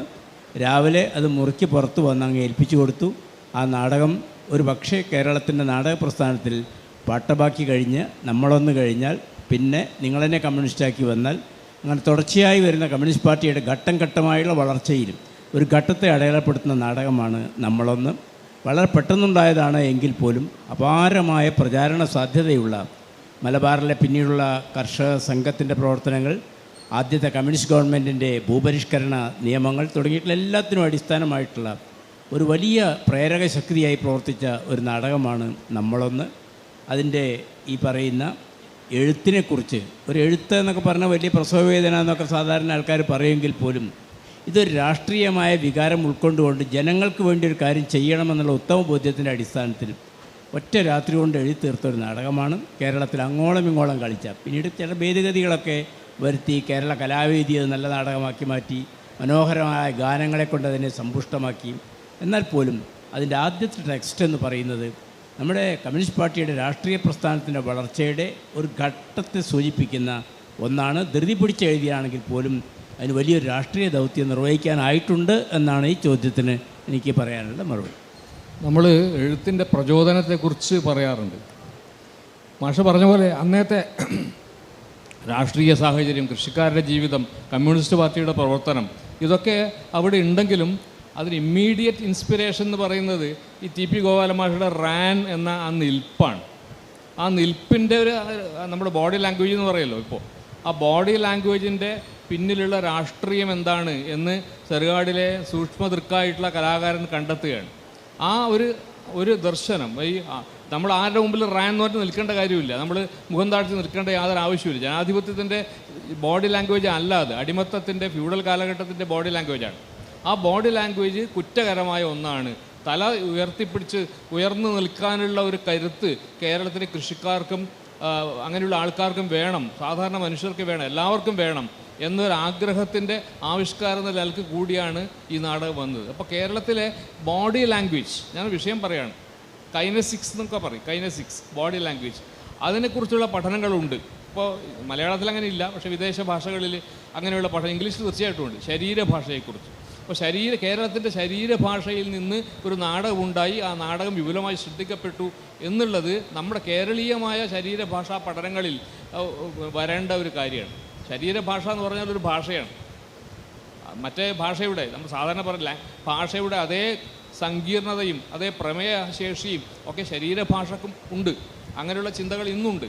അപ്പോൾ ആ ചിന്തക്ക് കേരളീയമായ പാഠങ്ങൾ വേണമെങ്കിൽ നമുക്ക് ആശ്രയിക്കാവുന്ന ഒരു സന്ദർഭം ഈ കൃതിയിലുണ്ട് എന്നാണ് എൻ്റെ അഭിപ്രായം. അതുകൊണ്ട് നമ്മൾ പരമ്പരാഗതമായി പറയുന്നതിനപ്പുറത്ത് ഈ കൃതിക്ക് ഈ വലിയ പ്രാധാന്യം, ജീവിതപാതക്ക് വലിയ പ്രാധാന്യമുണ്ട് എന്ന് നമ്മൾ തിരിച്ചറിയേണ്ടത്. 50 വർഷമായിട്ട് ജീവിക്കുന്നുണ്ട്, പലതരം ആൾക്കാർ വായിച്ചിട്ടുണ്ടാവും. അപ്പോൾ ഈ ബോഡി ലാംഗ്വേജിൽ പ്രത്യേകിച്ച് ശ്രദ്ധിക്കുന്ന ആളുകൾ വായിച്ചാൽ ഇതുമായി ബന്ധപ്പെട്ട്, ഇത് മാത്രമല്ല, ഞാനിപ്പോൾ സമയമില്ലാത്തതുകൊണ്ട് മറ്റ് ഉദാഹരണങ്ങൾ കിടക്കുന്നില്ല, ശരീരഭാഷയെ സംബന്ധിക്കുന്ന ഒരുപാട് കാര്യങ്ങൾ അവിടെയായിട്ട് നമുക്ക് കാണാൻ വേണ്ടി സാധിക്കുന്നുണ്ട്. അപ്പം അങ്ങനെയുള്ള പ്രാധാന്യം കൂടി ആ ഒരു കൃതിക്ക് ഉള്ളതായിട്ട് മനസ്സിലാക്കാം. ഇനി നമ്മുടെ ചർച്ചയുടെ അവസാന ഘട്ടത്തിലേക്കാണ് നമ്മൾ കടക്കേണ്ടത്. ഈ കൃതിയിൽ ഇതെല്ലാവർക്കും മറുപടി പറയാവുന്നൊരു ചോദ്യമാണ്. പല വ്യക്തിത്വ മണ്ഡലങ്ങളും കാണാം. ചെറുകാട് മാഷുടെ പല വ്യക്തിത്വത്തിൻ്റെ പ്രകാശനം. അദ്ദേഹം വൈദ്യനായിരുന്നു, അദ്ദേഹം അമ്മാവനെ അസുഖം വന്ന സമയത്ത് ആശുപത്രിയിൽ പോയി ചികിത്സിക്കുന്നുണ്ട്, അമ്മാവൻ്റെ സഹായിയായിട്ട് ബൈസ്റ്റാൻഡറായിട്ട് നിൽക്കുന്നുണ്ട്. അപ്പോൾ അദ്ദേഹം ചെയ്ത നമ്മൾ സാധാരണ ചെയ്യാൻ മടിക്കുന്ന ചില കാര്യങ്ങളുണ്ട്. അമ്മാവൻ്റെ ശരീരത്തെ മാനിച്ചുകൊണ്ട് അദ്ദേഹം ചെയ്ത, ശരീരം വൃത്തിയാക്കുമ്പോൾ അപ്പോൾ വളരെ തുറന്ന് പറയുന്നുണ്ട്. അപ്പോൾ അതൊന്നും സാധാരണ ആത്മകഥയിൽ പ്രത്യക്ഷപ്പെടുന്ന കാര്യങ്ങളല്ല. അപ്പോൾ സാധാരണ നിലക്ക് ഒരു ആത്മകഥയുടെ ഒരു ക്രമം അനുസരിച്ച് ആളുകൾ എഴുതാൻ മടിക്കുന്ന സൂക്ഷ്മമായിട്ടുള്ള ജീവിത യാഥാർത്ഥ്യങ്ങൾ അതിൽ ഉണ്ട്. ഒരു കാര്യവും അദ്ദേഹം മറച്ചു വെച്ചായിട്ട് നമുക്ക് തോന്നില്ല. തൻ്റെ ഇമേജ് ബൂസ്റ്റ് ചെയ്യാൻ വേണ്ടിയിട്ട്, അല്ലെങ്കിൽ വളരെ വളരെ വളരെ വളരെ ആദർശവാനാണ് എന്ന് കാണിക്കാൻ വേണ്ടിയിട്ട് ചില കാര്യങ്ങൾ ഉപേക്ഷിച്ചിട്ടൊന്നുമില്ല. സാധാരണ മനുഷ്യനാണ്. സാധാരണ മനുഷ്യരുടെ ജീവിതത്തിലാണ് യഥാർത്ഥ നാടകീയതയുള്ളത്. ചരിത്രപരത കൂടുതലുള്ളത് സാധാരണ മനുഷ്യരുടെ ജീവിതത്തിലാണ്. ആ നിലക്ക് ഉള്ളൊരു പരിശ്രമം അദ്ദേഹം ആത്മകഥയിൽ നടത്തിയിട്ടുണ്ട്. അപ്പോൾ അങ്ങനെ നോക്കാവുന്ന ഒരു ഇതാണ്. അപ്പോൾ അദ്ദേഹത്തിൻ്റെ വ്യക്തിത്വത്തിൻ്റെ പലജാതി പ്രകാശനങ്ങൾ ഈ കൃതിയിലുണ്ട്, പല സന്ദർഭങ്ങളുണ്ട്. മോഹനമാഷോട് ചോദിക്കാനുള്ളത്, ഈ ഗ്രന്ഥകാരൻ്റെ പ്രിയപുത്രന്മാരിൽ ഒരാൾ എന്നുള്ള നിലക്കും മലയാളത്തിലെ വിമർശകൻ, പത്രാധിപർ, ദീർഘകാലത്തെ മലയാള അധ്യാപകൻ, ഇങ്ങനെ നിലക്ക് മാഷ്ക്ക് ഒരു പ്രത്യേക വ്യക്തിത്വം ഉണ്ട്. അപ്പോൾ ചെറുകാടിൻ്റെ വ്യക്തിത്വം ഈ ആത്മകഥയിൽ തെളിയുന്ന ചെറുകാടിൻ്റെ വ്യക്തിത്വത്തിൻ്റെ വ്യത്യസ്ത തലങ്ങളിൽ ഏറ്റവും പ്രധാനപ്പെട്ട തലമായി മാഷ് വിചാരിക്കുന്നത് എന്താണ്? എനിക്ക് തോന്നുന്നത്, ജീവിതപാത വായിക്കുമ്പോൾ, ഇപ്പോൾ ഈ പുതിയ തലമുറയിലെ ഒരു ചെറുപ്പക്കാരൻ ജീവിതപാത വായിക്കുമ്പോൾ ഞാൻ വിചാരിക്കുന്നത്, ആ ജീവിതപാത ഞങ്ങളെ പഠിപ്പിച്ചത്, മക്കളെന്ന നിലയ്ക്ക് മാത്രമല്ല ഞാൻ പറയുന്നത്, ഞങ്ങളടങ്ങുന്നൊരു ഒരു തലമുറയെ പഠിപ്പിച്ചിട്ടുള്ള വളരെ പ്രധാനപ്പെട്ട കാര്യം, കുടുംബത്തിനകത്തെ ജനാധിപത്യം എന്നുള്ളത് വളരെ വളരെ പ്രധാനമാണ് എന്നുള്ളതാണ്. എം എൻ വിജയമാഷ വളരെ പ്രസിദ്ധമായിട്ടുള്ളൊരു പ്രസ്താവനയുണ്ട്. മനുഷ്യൻ പെരുമാറുന്ന ഇടങ്ങളിലെല്ലാം അധികാര ഘടനകൾ പ്രവർത്തിക്കുന്നു എന്ന് എം എൻ വിജയമാഷയുടെ ഒരു സ്റ്റേറ്റ്മെൻ്റ് ഉണ്ട്. അച്ഛൻ മകനോട് പെരുമാറുമ്പോൾ, ചേച്ചി അനുജത്തിയോട് പെരുമാറുമ്പോൾ, അധ്യാപകൻ കുട്ടികളോട് പെരുമാറുമ്പോൾ, മനുഷ്യൻ പെരുമാറുന്ന ഇടങ്ങളിലെല്ലാം അധികാരം പ്രവർത്തിക്കുന്നുണ്ട്. അധികാരം പ്രവർത്തിക്കുന്ന എല്ലാ മേഖലകളിൽ നിന്നും എങ്ങനെ അധികാരത്തിൻ്റെ പ്രവർത്തനങ്ങളെ സ്മൂത്താക്കി മാറ്റാം, അതിനെ എങ്ങനെ കൂടുതൽ മൃദുവാക്കി മാറ്റാം, എങ്ങനെ അധികാരഘടനകൾ പ്രവർത്തിക്കുന്ന അന്തരീക്ഷങ്ങളിലേക്ക് ജനാധിപത്യത്തിൻ്റെ വെളിച്ചം കൊണ്ടുപോകാൻ കഴിയും. ഈ ഒരു വലിയ ചോദ്യത്തിൻ്റെ ഉത്തരം വാസ്തവത്തിൽ ജീവിതപാതയുടെ തുറവികൾ, ജീവിതപാത നമ്മുടെ മുമ്പിൽ അനാവരണം ചെയ്യുന്ന ആത്മാർത്ഥമായ ഏറ്റുപറച്ചിലുകൾ, അത് നമ്മുടെ മുമ്പിൽ അനാവരണം ചെയ്യുന്ന കാറ്റും വെളിച്ചവുമുള്ള ചില ജീവിത മേഖലകൾ, അത് വാസ്തവത്തിൽ നമ്മൾ പഠിപ്പിക്കുന്നത് കുടുംബത്തിനകത്ത് പുലരുന്ന ജനാധിപത്യത്തിൽ നിന്നാണ് ഏറ്റവും വലിയ രാഷ്ട്രീയം പിറവി കൊള്ളുന്നത് എന്നുള്ളതാണ്. ഒരുപക്ഷെ ഇന്ന് ജീവിതപാത വായിക്കുമ്പോൾ നമ്മൾ മനസ്സിലാക്കുന്ന ഒരു പ്രധാനപ്പെട്ട കാര്യം, കുടുംബത്തിനകത്ത് നഷ്ടപ്പെട്ടു പോകുന്ന ജനാധിപത്യത്തിൽ നിന്ന് പിറവി കൊള്ളുന്ന രാഷ്ട്രീയം എത്ര നെഗറ്റീവ് ആയിട്ടുള്ളൊരു രാഷ്ട്രീയമായി മാറുന്നു എന്നുള്ള ഒരു കാര്യമാണ്. ഞാനൊരു പുസ്തകത്തിൻ്റെ പ്രാധാന്യം എന്ത് എന്നുള്ളത് സൂചിപ്പിക്കാൻ വേണ്ടി മാത്രം പറയുന്നത്. വാസ്തവത്തിൽ ഇവരെയെല്ലാം ഒരു സമൂഹം നിർമ്മിച്ചതാണ്. തിരിച്ചവർ തങ്ങളെ നിർമ്മിച്ച സമൂഹത്തിന് എന്തൊക്കെയോ തിരിച്ചു കൊടുക്കുകയും ചെയ്തിട്ടുണ്ട്. പക്ഷേ ഇന്ന് അതെങ്ങനെയാണ് മാറിത്തീരുന്നത് എന്നുള്ള വളരെ പ്രധാനപ്പെട്ട ഒരു ചോദ്യമുണ്ട്. ഇതിൻ്റെ അവസാന ഘട്ടത്തിലേക്ക് കടക്കുമ്പോൾ ഞാൻ ഒറ്റ കാര്യം മാത്രം സൂചിപ്പിക്കാൻ ആഗ്രഹിക്കുന്നു. ഒരു ചെറിയ സംഭവം മാത്രം ഞാൻ പറയുകയാണ്. ഒരു കമ്മ്യൂണിസ്റ്റുകാരൻ അല്ലെങ്കിൽ ഒരു കമ്മ്യൂണിസ്റ്റുകാരനായിട്ടുള്ള ഭാവന എഴുത്തുകാരൻ എങ്ങനെയാണ് അന്നത്തെ ജീവിതത്തെ, അന്നത്തെ രാഷ്ട്രീയത്തെ കണ്ടത് എന്ന് പറയാൻ വേണ്ടിയിട്ടാണ്. 1948 49 എനിക്ക് ഓർമ്മയില്ല, ഞാൻ ജനിച്ചതിൻ്റെ തൊട്ട് പറയുകയാണ്. അച്ഛൻ കമ്മ്യൂണിസ്റ്റായി എന്നുള്ളതിൻ്റെ പേരിൽ അറസ്റ്റ് ചെയ്യപ്പെട്ടു. അന്ന് കമ്മ്യൂണിസ്റ്റ് പാർട്ടി ബാൻഡാണ്, നിരോധിക്കപ്പെട്ട പാർട്ടിയാണ്. അറസ്റ്റ് ചെയ്യപ്പെട്ടു. പെരിന്തൽമണ്ണ ലോക്കപ്പിലേക്ക് അച്ഛനെ അറസ്റ്റ് ചെയ്ത് കൊണ്ടുപോയി. നേരത്തെ പറഞ്ഞ ചവിട്ടും അടിയൊക്കെ അതിൻ്റെ മുന്നോടിയാണ്. പെരിന്തൽമണ്ണ ലോക്കപ്പിൽ അതിൻ്റെ പിറ്റേന്നോ എൻ്റെ അമ്മ, അന്ന് കുഞ്ഞായിരുന്ന എന്നെ എടുത്തിട്ട് അമ്മ ആ പെരിന്തൽമണ്ണ ലോക്കപ്പിലേക്ക് പോയൊരു സംഭവം അമ്മ വിവരിക്കുന്നുണ്ട്. ഞങ്ങളോട് പറഞ്ഞ ഒരു പഴയ ഒരു കഥയാണ്. അപ്പോൾ അമ്മ ചോദിക്കുകയാണ്, ഇനി എന്ത് ചെയ്യും, ജീവിക്കാൻ എന്ത് ചെയ്യും? അമ്മയുടെ ടീച്ചേഴ്സ് എന്നുള്ള അധ്യാപകരെന്നുള്ള നിലയ്ക്കുള്ള സർട്ടിഫിക്കറ്റ് സസ്പെൻഡ് ചെയ്തിരിക്കുക, അച്ഛൻ്റെയും സസ്പെൻഡ് ചെയ്തിരിക്കുക. യുദ്ധാനന്തര കാലമാണ്, പട്ടിണി എന്ന് പറഞ്ഞാൽ അതിൻ്റെ പരമാകാഷ്ഠയിൽ നിൽക്കുകയാണ്. അപ്പോൾ എന്ത് ചെയ്യും എന്നുള്ള ചോദ്യമാണ്. ആ ചോദ്യത്തിന് അച്ഛൻ അന്ന് പറഞ്ഞ ഒരു മറുപടിയെ പറ്റി അമ്മ ഞങ്ങളോട് പറയുകയും പിന്നീട് ഞങ്ങളൊക്കെ അത് തമാശയാക്കി തിരിച്ചു പറയുകയും ചെയ്തിട്ടുള്ള ഒരു മറുപടിയുണ്ട്. ആ മറുപടി എന്തായിരുന്നു വെച്ചാൽ, വീട്ടിൽ ചെന നിറഞ്ഞു നിൽക്കുന്ന ഒരു പശു ഉണ്ടായിരുന്നു. ആ പശുവിനെ വിൽക്കുക. ആ പശുവിനെ വിറ്റ് എത്ര കാശ് കിട്ടും എന്നുള്ളത് ഏതാണ്ട് നമുക്കൊക്കെ ആലോചിക്കാമല്ലോ. ആ വിറ്റ് കിട്ടുന്ന കാശ് ചിലവാക്കി തീരുന്നതിന് മുമ്പ് വിപ്ലവം വരും എന്നുള്ളതാണ് അതിൻ്റെ പശ്ചാത്തലം. ഒരു പശുവിനെ വിറ്റ് കിട്ടുന്ന കാശ് ചിലവാക്കി തീരുന്നതിന് മുമ്പ് വിപ്ലവം വരും എന്ന സ്വപ്നം, എന്ന ശുഭാപ്തി ബോധം ഇന്ത്യൻ അന്തരീക്ഷത്തിൽ നിറഞ്ഞു നിന്ന ഒരു കാലത്താണ് ജീവിതപാത അവസാനിക്കുന്നത്.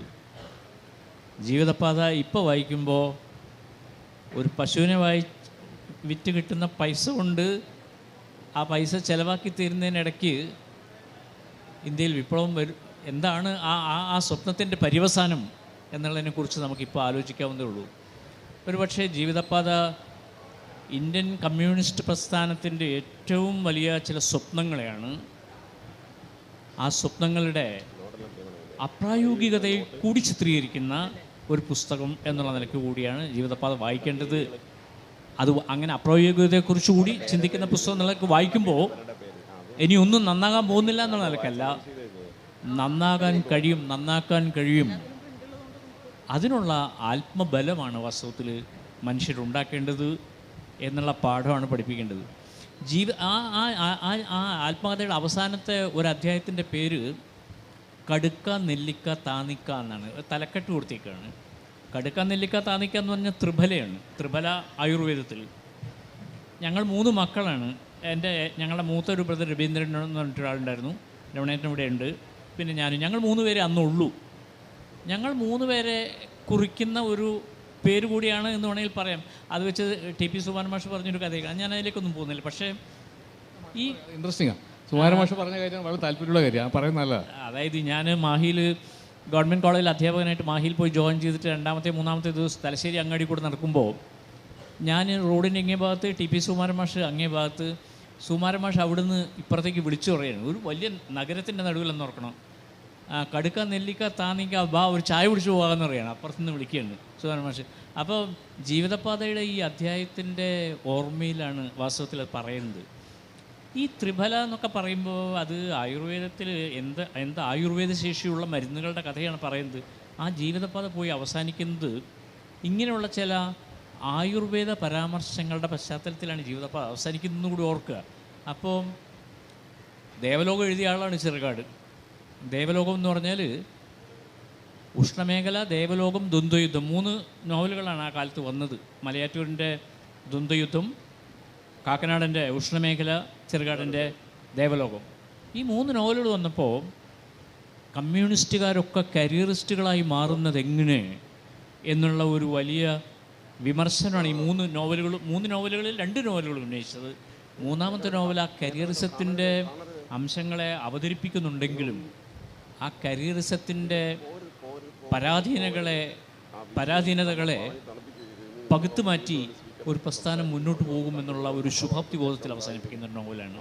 അതാണ് ഈ 2 കൃതികളും തമ്മിലുള്ള വ്യത്യാസം. ഞാൻ വിചാരിക്കുന്നത് ഇന്ന് വായിക്കുമ്പോൾ ജീവിതപാത അത്തരത്തിലുള്ളൊരു ശുഭാപ്തി ബോധത്തിൻ്റെ ചിത്രം ഒരു ഭാഗത്ത് നൽകുമ്പോൾ തന്നെ ആ ശുഭാപ്തി ബോധം സാർത്ഥകമാകണമെങ്കിൽ അനിതര സാധാരണമായ ഒരു ആത്മവിമർശം അതിൻ്റെ പിറകിൽ വേണം എന്നുള്ള സൂചന കൂടി നൽകിക്കൊണ്ടാണ് എന്നാണ് ഞാൻ വിചാരിക്കുന്നത്.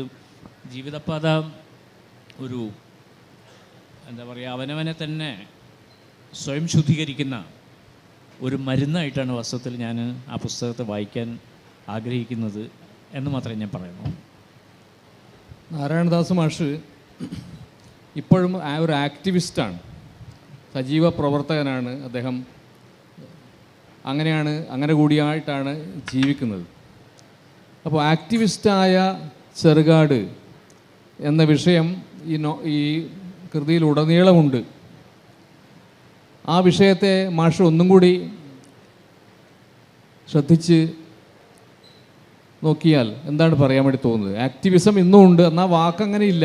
ഇംഗ്ലീഷിലുണ്ടാവും, പക്ഷെ നമ്മളങ്ങനെ ആ വാക്ക് മലയാള സന്ദർഭങ്ങളിൽ ഉപയോഗിക്കാറില്ല.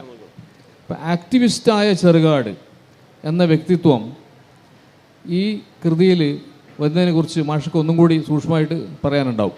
നേരത്തെ മോഹനമാഷ് പറഞ്ഞ കാര്യങ്ങളുടെ തുടർച്ചയായിട്ടൊക്കെ പറയണം. കാരണം സ്വകാര്യ ജീവിതം ഒന്ന് വേറെയും രാഷ്ട്രീയ ജീവിതം ഒന്ന് മറ്റൊരു തരത്തിലും എന്ന 2 വിഭജനം ചെറുകാടിൻ്റെ ജീവിതത്തിൽ ഉണ്ടായിരുന്നില്ല. ഏത് പൊതുപ്രവർത്തനയും ബാധിക്കുന്നൊരു പ്രശ്നമാണത്. എങ്ങനെ കുടുംബത്തെ മുന്നോട്ട് കൊണ്ടുപോകും, എങ്ങനെ പൊതുപ്രവർത്തകനാവും. ചെറുകാട് ഈ ജീവിതപ്പാതയിൽ തന്നെ ആ ചിന്ത മുന്നോട്ട് വെക്കുന്നുണ്ട്. ഇ.പി. ഗോപാലനൊക്കെ കല്യാണം കൂടി കഴിക്കാതെ പൂർണ്ണമായി രാഷ്ട്രീയ പ്രവർത്തനം നടക്കുക.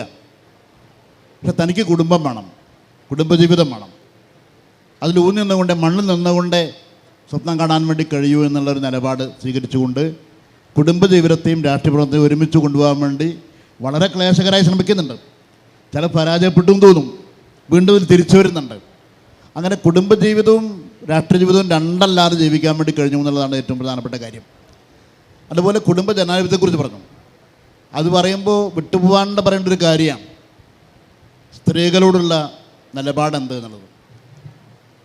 ടീച്ചറോടുള്ള ചെറുകാടിൻ്റെ ബഹുമാനവും ആദരവും എല്ലാം അതിൽ ആവർത്തിക്കുന്നുണ്ട്.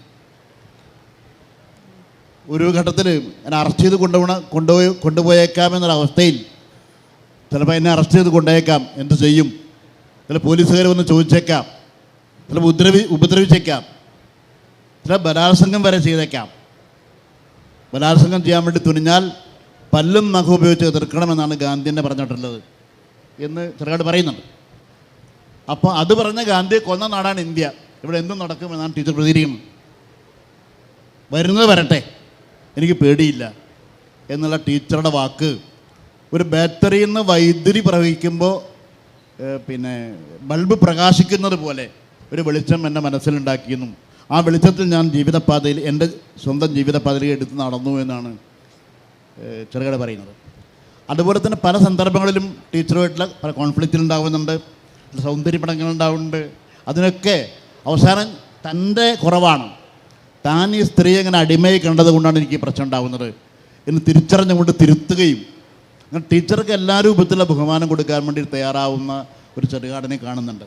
അതൊരു വലിയ നേരത്തെ പറഞ്ഞ ആത്മവിമർശൻ്റെ ഭാഗം തന്നെയാണ്. തുടക്കത്തിലുണ്ടായിരുന്ന സ്വാഭാവികമായ മനുഷ്യനുണ്ടാവുന്ന ഒരു പുരുഷാധിപത്യ ബോധം, ആ പുരുഷാധിപത്യ ബോധത്തെ അനുഭവങ്ങളുടെയും തൻ്റെ ചിന്തയുടെയും അടിസ്ഥാനത്തിൽ തിരുത്തിക്കൊണ്ട് ഒരു പൂർണ്ണ ജനാധിപത്യവാദിയായി ഒരു യഥാർത്ഥ കമ്മ്യൂണിസ്റ്റായി. അപ്പോഴാണല്ലോ സ്ത്രീ പുരുഷ ബന്ധത്തിനെ കുറിച്ചുള്ള ഒരു നല്ല അവസ്ഥ വരുന്നത് യഥാർത്ഥ കമ്മ്യൂണിസ്റ്റ് ആകുമ്പോഴാണ്. അങ്ങനെ യഥാർത്ഥ കമ്മ്യൂണിസ്റ്റായി മാറുന്നതിന് വേണ്ടിയുള്ള ആ പരിശ്രമത്തിൻ്റെ ഭാഗമായിട്ട് നമ്മളതിനെ കാണുന്നത്.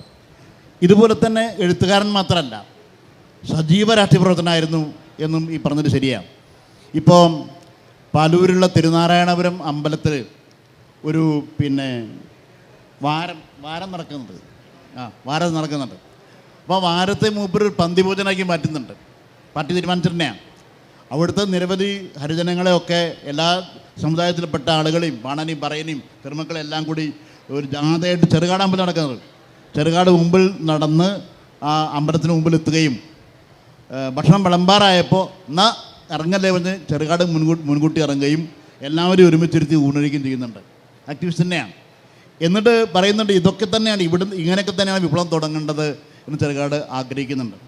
അതുപോലെ തന്നെ അതിന് തൊട്ട് മുമ്പ് ഒരു അമ്പലത്തിലേക്ക് ഒരു അമ്പലത്തിലേക്ക് ഒരു ഹരിജനെ കുളിക്കാൻ വേണ്ടി കൊണ്ടുപോകുന്നുണ്ട്. അയാളിങ്ങനെ വളരെ പ്രയാസപ്പെട്ട് പിന്നാക്കം കൂടി ഏതാണ്ട് ഇങ്ങനെ ഈ നായക്കുട്ടി കുളിക്കാൻ കൊണ്ടുപോകാൻ അത്രയും നിർബന്ധിച്ച് കൊണ്ടുപോയി അമ്പലക്കുളത്ത് കുളിച്ച് തൊഴിച്ച് അവിടുന്ന് പുറത്തു വരുമ്പോൾ ചെറുകാട് പറയുന്നുണ്ട് ഈ ലോകവിപ്ലവത്തിൻ്റെ തുടക്കതാണ്.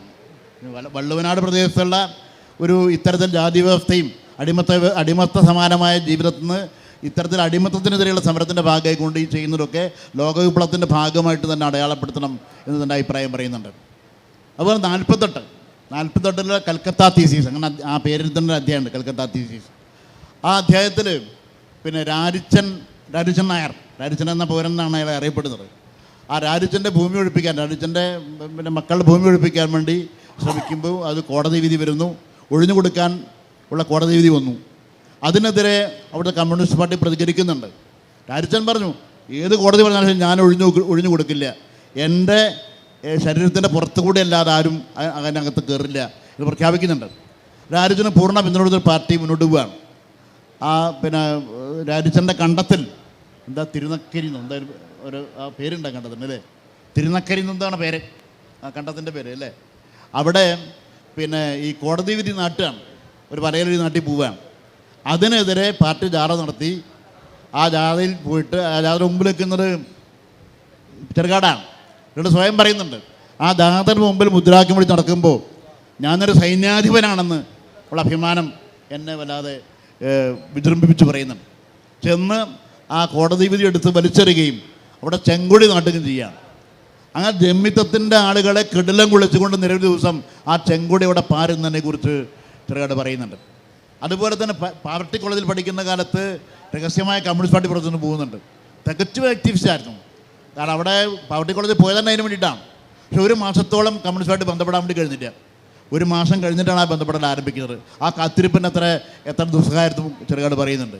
അപ്പോൾ വെറുമൊരു എഴുത്തുകാരനല്ല, അല്ലെങ്കിൽ വെറുമൊരു സത്യശാസ്ത്രക്കാരനുമല്ല, ജനങ്ങൾക്കിടയിൽ ജീവിച്ച് ജനങ്ങളുടെ കൂടെ ജനങ്ങളുടെ ആവശ്യങ്ങൾ ഉൾക്കൊണ്ടുകൊണ്ട് അതിന് സ്വയം കൃഷിക്കാരനെ കൊണ്ടുകൊണ്ട് കൃഷിക്കാരൻ്റെ വേവും ചൂട് അറിയണമെങ്കിൽ കൃഷിപ്പണി ചെയ്യണമെന്നൊരു കൃഷിക്കാരനാവുന്നുണ്ട്. അങ്ങനെ കൃഷിക്കാരൻ്റെ ആവശ്യങ്ങളുടെ കൂടെ, അധ്യാപകൻ്റെ സമരങ്ങളുടെ കൂടെ, അങ്ങനെ അവകാശമരങ്ങളിൽ അധ്യാപകൻ്റെ അവകാശമരം, കർഷകൻ്റെ അവകാശമരം, ഇതിലെല്ലാം പങ്കെടുത്തുകൊണ്ട് ഒരു തികഞ്ഞ പാർട്ടി പ്രവർത്തനമായി ഒരു കമ്മ്യൂണിസ്റ്റായിട്ടാണ് ചെറുകാട് ജീവിച്ചെനിക്ക് തോന്നുന്നുണ്ട്. ചെറുകാട് സ്വയം പറയാറുണ്ട് ഞാനൊരു കമ്മ്യൂണിസ്റ്റ് എഴുത്തുകാരനാണ് എന്ന് പറയാൻ യാതൊരു മടിയും കാണിക്കാത്ത നട്ടിലുള്ള എഴുത്തുകാരനാണ്. കാരണം കമ്മ്യൂണിസ്റ്റ് ആയാൽ എന്തൊരു ഹൃദയച്ചുരുക്കം വരും എന്ന് വിശ്വസിച്ചിരുന്നൊരു കാലമാണ്, അങ്ങനെ പ്രചരിപ്പിച്ചിരുന്ന കാലമാണ്. അതിനെതിരായിട്ട് ഞാനൊരു കമ്മ്യൂണിസ്റ്റ് എഴുത്തുകാരൻ തന്നെയാണ്, ഞാൻ കമ്മ്യൂണിസ്റ്റ് പാർട്ടി അംഗമാണ് എന്ന് പരസ്യമായി പ്രഖ്യാപിച്ചുകൊണ്ട് എഴുതുകയും പ്രവർത്തിക്കുകയും ചെയ്ത ആളാണ്. ഒരുപക്ഷേ ആ രാഷ്ട്രീയ പ്രവർത്തന ഭാഗമായിരുന്നു ചെറുകാടിൻ്റെ എഴുത്ത് പോലും. നാടകമായാലും അതുപോലെ നോവലായാലും പാഠകമായാലും ഓട്ടംതുള്ളലായാലും കവിതയായാലും ഒക്കെ രാഷ്ട്രീയ പ്രവർത്തന ഭാഗമാണ്. അപ്പോൾ രാഷ്ട്രീയ പ്രവർത്തനവും എഴുത്തും രണ്ടല്ല, രാഷ്ട്രീയ പ്രവർത്തനവും കലാപത്തിനും രണ്ടല്ല എന്ന് വിശ്വസിച്ചുകൊണ്ട് പൂർണ്ണമായും എഴുത്തിലുൾപ്പെടെ ഒരു ആക്ടിവിസ്റ്റായിരുന്നു ചെറുകാട് നിൽക്കുന്നുണ്ട്. പൂർണ്ണമായ ആക്ടിവിസ്റ്റായിരുന്നു. ഒരു ഒറ്റ കാര്യം കൂടി നേരത്തെ രമണ മാഷ് പറഞ്ഞൊരു കാര്യം കൂടി കൂട്ടിച്ചേർക്കാണ്ട്, നമ്മളൊന്നെന്നുള്ളത് ടി പി കുമാരന് തലേ ദിവസം തൂട്ടിലെറിയാൻ വേണ്ടി പറഞ്ഞെങ്കിലും പിറ്റേ ദിവസം അത് വായിച്ചു കഴിഞ്ഞപ്പോൾ ഒന്ന് ഇരുന്ന് മൂളിയിട്ട് ടി പി കുമാരൻ പറയുന്നുണ്ട് അടിയനാ വങ്ങൻ. അപ്പം അങ്ങനെ കഥാപാത്രം നേരത്തെ പറഞ്ഞ ആ വളർച്ചയുടെ ഒരു പ്രതീകമാണ്. EP പറഞ്ഞ ബോഡി ലാംഗ്വേജിൻ്റെ ഇങ്ങനെ ഓച്ചാനിച്ച് നാവടക്കി ഇങ്ങനെ കുനിഞ്ഞു നിൽക്കുന്ന മനുഷ്യൻ അതിനെല്ലാം വിട്ട് ചെങ്കൊടി ഉയർത്തി നിവർന്നതിൻ്റെ കഥയാണ്. അത് പങ്ങന്മാരുടെ മാത്രം കഥയല്ല, ഈ നാട്ടിലെ കർഷകൻ്റെ കഥയാണ്. എല്ലാത്തിനും വിധേയനായി എല്ലാ ചൂഷണവും അനുഭവിച്ച് നടുവടച്ചുന്ന മനുഷ്യൻ അതിന് നേരെ നിവർന്നു നിന്ന് തൻ്റെ അവകാശം ചോദിക്കുന്നതിലേക്ക് വളർന്ന ഒരു നാടിൻ്റെ കഥയാണ് ഈ നമ്മളൊന്ന് പറയുന്നത് തോന്നിയിട്ടുണ്ട്. ഇപ്പം നമ്മൾ സ്ഥലത്തെക്കുറിച്ച്, പണ്ട് കാലത്തെക്കുറിച്ച് മാത്രമാണ് പറയാറ്. സ്ഥലങ്ങളെക്കുറിച്ച് ഒരു പെയിൻറ്റിങ് കാണുന്ന പോലെ ഈ ഇപ്പോൾ നമ്മൾ ഈ സമ്മേളനം ചേർന്നിരിക്കുന്ന ഈ അസംബ്ലി മന്ദിരത്തെക്കുറിച്ച് ഈ സ്ഥല പഠനം നടത്താവുന്നതാണ്, സ്പേഷ്യൽ സ്റ്റഡി. അതേപോലെ സ്ഥലത്തെ ഒരു വിഷയമായി സ്വീകരിച്ചിട്ടുള്ള ഒരു അധ്യായം ഇതിലുണ്ട്. അധ്യായത്തിന് സ്ഥലത്തിൻ്റെ പേരൊന്നുമല്ല, തമ്പാൻ എന്നാണ് അധ്യായത്തിൻ്റെ പേര്. ആ ചെറുകാടിൻ്റെ തറവാടിനടുത്തുള്ള ചെറുകാട്ട് അമ്പലം എന്നറിയപ്പെടുന്ന ഒരു അമ്പലമുണ്ട്, ചെറിയ അമ്പലം. ആ അമ്പലത്തിൽ രാത്രി കമ്മ്യൂണിസ്റ്റ് പാർട്ടിയുടെ അതീവ രഹസ്യ സ്വഭാവമുള്ള ഒരു യോഗം ചേരുകയാണ്. ആ യോഗത്തിൽ കാര്യങ്ങൾ വിശദീകരിക്കാൻ വേണ്ടി വരുന്ന മുതിർന്ന നേതാവിൻ്റെ ഒരു പേരാണ് തമ്പാൻ. അപ്പോൾ അയാൾ അവിടെ വരുന്നു. ഇതുവരെ പരമ്പരാഗതമായിട്ടുള്ള ഒരുപാട് ക്രിയകൾ, ഭക്തിയുമായി ബന്ധപ്പെട്ട, ദൈവവിശ്വാസവുമായി ബന്ധപ്പെട്ട അനുഷ്ഠാനപരമായ ഒരുപാട് കാര്യങ്ങൾ നടക്കുന്ന ഒരു അമ്പലം. അമ്പലത്തിൽ വെച്ച് രാത്രി കമ്മ്യൂണിസ്റ്റ് പാർട്ടിയുടെ രഹസ്യ യോഗം ചേരുമ്പോൾ ആ സ്ഥലം അതേപോലെയാണെങ്കിലും നടപടികൾ കൊണ്ട് അതങ്ങനെ മാറിത്തീരുന്നു. ഒരു അമ്പലത്തിൽ വെച്ച് നടക്കുന്ന കമ്മ്യൂണിസ്റ്റ് പാർട്ടിയുടെ യോഗത്തിൻ്റെ സവിശേഷമായിട്ടുള്ള കാര്യങ്ങൾ എന്ത് എന്ന് വരുന്നു. ഇത് കാണിക്കുന്നത് സ്ഥലങ്ങൾ മാറുന്നു എന്നാണ്, ഉപയോഗത്തിൻ്റെ ക്രമം അനുസരിച്ച് സ്ഥലങ്ങൾ മാറുന്നു എന്നാണ്. ഞാൻ അധികം നമുക്ക് സമയം ഇല്ല, 4 മിനിറ്റാണ് ബാക്കി. രമണ മാഷോട് ചോദിക്കാം, മാഷ് അധ്യായം പ്രത്യേകിച്ച് ഓർമ്മിക്കുന്നുണ്ടോ? തമ്പാൻ എന്ന് പറയുന്ന അധ്യായം, ചെറുകാട്ട് അമ്പലത്തിൻ്റെ. ചെറുകാട്ട് അമ്പലം എന്ന് പറയുന്നതാണ് ഈ പറയുന്ന വള്ളുവനാട് താലൂക്ക് കമ്മ്യൂണിസ്റ്റ് പാർട്ടിയുടെ ആദ്യത്തെ ഘടകം രൂപീകൃതമായിട്ടുള്ള ആ അമ്പലം. ഒരമ്പലത്തിൻ്റെ അകത്താണ് കേരളത്തിലെ ഒരുപക്ഷെ വടക്കേ മലബാർ കഴിഞ്ഞാൽ ഏറ്റവും ശക്തമായ കമ്മ്യൂണിസ്റ്റ് പ്രസ്ഥാനം ഉണ്ടായിരുന്ന വള്ളുവനാട്ടിലെ പാർട്ടി ഉണ്ടായത് എന്നുള്ളവർക്ക് ഈ സ്ഥലം എന്ന് പറയുന്നത് ഒരു എഴുത്തുകാരനെ, നിങ്ങൾ ചെറുകാടിൻ്റെ മാത്രമല്ല ആ കാലത്തുള്ള ഏത് നല്ല രീതിയിലുള്ള കമ്മ്യൂണിസ്റ്റ് എഴുത്തുകാരുടെ ഇതിൽ കൂടെ പോയാലും ശരി, നിങ്ങൾക്ക് വഴി തെറ്റില്ല. ഒരു സ്ഥലത്ത് നിന്ന് പുറപ്പെട്ടാൽ എവിടെ വരെ പോകണമോ അത്രയും ദൂരത്തേക്ക് കൃത്യമായി ഒരു കമ്മ്യൂണിസ്റ്റുകാരൻ ഉണ്ടാവേണ്ടുന്ന ഏറ്റവും പ്രധാനപ്പെട്ട ഒന്ന് എന്ന് പറയുന്നത് സ്ഥലബോധമാണ്. ഒരു സ്ഥലത്തെക്കുറിച്ച് കൃത്യമായ അറിവ്, അവിടെ നിന്ന് പോകുന്നത്, ചെല്ലുന്നത്, എത്തുന്നത്, ഇത് കൃത്യമായ രീതിയിൽ നിങ്ങൾക്ക് വിശ്വസിച്ച് പോകാവുന്ന ഒരു സ്ഥലബോധമുണ്ടാക്കുന്ന ഒരു ആത്മകഥ കൂടിയാണ് ജീവിതപാത. അത് ചെറുകാട്ട് അമ്പലം മാത്രമല്ല, വള്ളുവനാട് താലൂക്കിലെ ഓരോ പാടവരമ്പുകളും പറമ്പുകളും ഇടവഴികളും കുന്നിൻപുറങ്ങളും നിങ്ങൾക്ക് കൃത്യമായ വഴിത്താര ചൂണ്ടിക്കാണിച്ചു തരും. പാവർട്ടി സംസ്കൃത കോളേജിലാണെങ്കിൽ പഴയ നാട്ടിക ഫർക്കയിലെ മുഴുവൻ വഴിത്താരകളും ജീവിതപാതയിൽ നിന്ന് നിങ്ങൾക്ക് മനസ്സിലാക്കാൻ കഴിയും. കോഴിക്കോട്ടെ ചെറിയ ചെറിയ ഊടുവഴികൾ പോലും നിങ്ങൾക്ക് അതൊന്ന് മനസ്സിലാക്കാൻ കഴിയും. അപ്പോൾ ഒരു കമ്മ്യൂണിസ്റ്റ് എഴുത്തുകാരൻ, ഒരു കമ്മ്യൂണിസ്റ്റ് പാർട്ടിയുമായി ബന്ധപ്പെട്ട് നിൽക്കുന്ന ഒരു എഴുത്തുകാരന് സ്ഥലകാല ബോധം എന്ന് പറയുന്നത് വളരെ പ്രധാനമാണ്.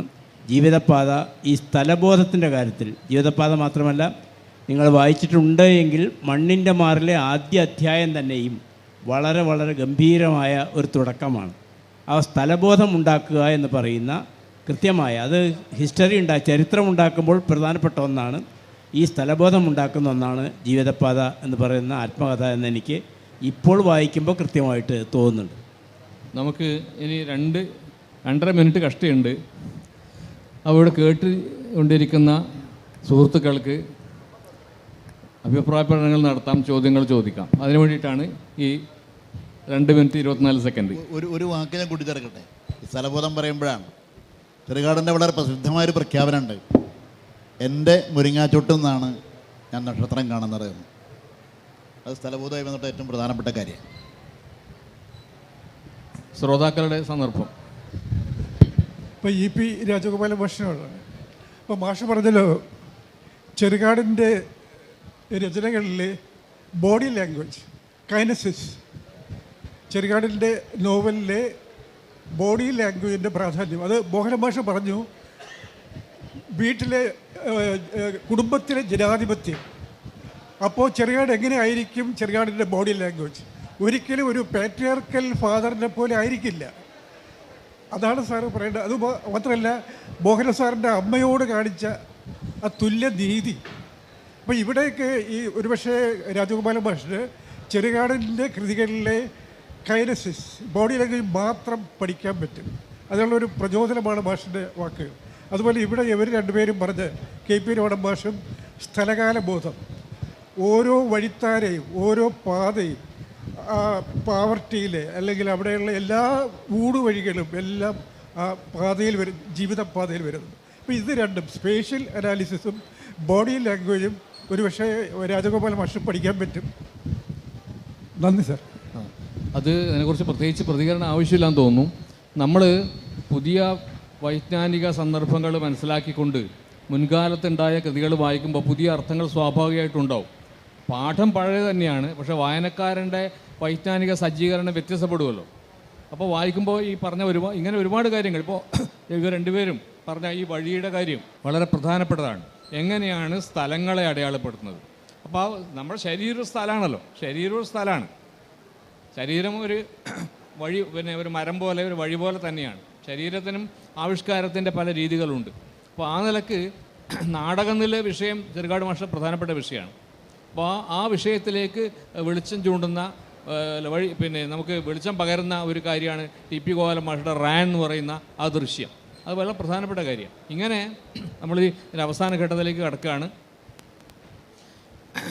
നമ്മൾ സാധാരണ നിലക്ക് വ്യക്തിയുടെ ജീവിതം എന്നുള്ള നിലക്ക് അത് തീർച്ചയായിട്ടും അതുള്ളപ്പോൾ തന്നെ അതിലെ പരീക്ഷണങ്ങളും അതിലെ പ്രതീക്ഷകളും അതിലെ നിരാശതകളും അതിനെ മറികടക്കാനുള്ള പ്രവർത്തനങ്ങളൊക്കെ ഉള്ളപ്പോൾ തന്നെ ഈ പറഞ്ഞ ഇന്ന് നമ്മൾ പ്രധാനപ്പെട്ട ചില ദാർശനിക വിഷയങ്ങളായി സ്വീകരിക്കുന്ന ആകാശം, വഴി, ശരീരം, ഇങ്ങനെയുള്ള വിഷയങ്ങൾ കൂടി ഉൾപ്പെടുന്ന ഒരു സവിശേഷ ഗ്രന്ഥമായിട്ടാണ് ഇപ്പോൾ ജീവിതപാത പ്രത്യക്ഷപ്പെടുന്നത് എന്ന നിരീക്ഷണത്തിലാണ് ഈ ചർച്ച എത്തിച്ചേർന്നിരിക്കുന്നത്. ഇതിൽ പങ്കെടുത്ത എല്ലാവർക്കും, സദസ്യർക്കും, ഇവിടെയുള്ള ആളുകൾക്കും ഒക്കെ നന്ദി പറയുന്നു.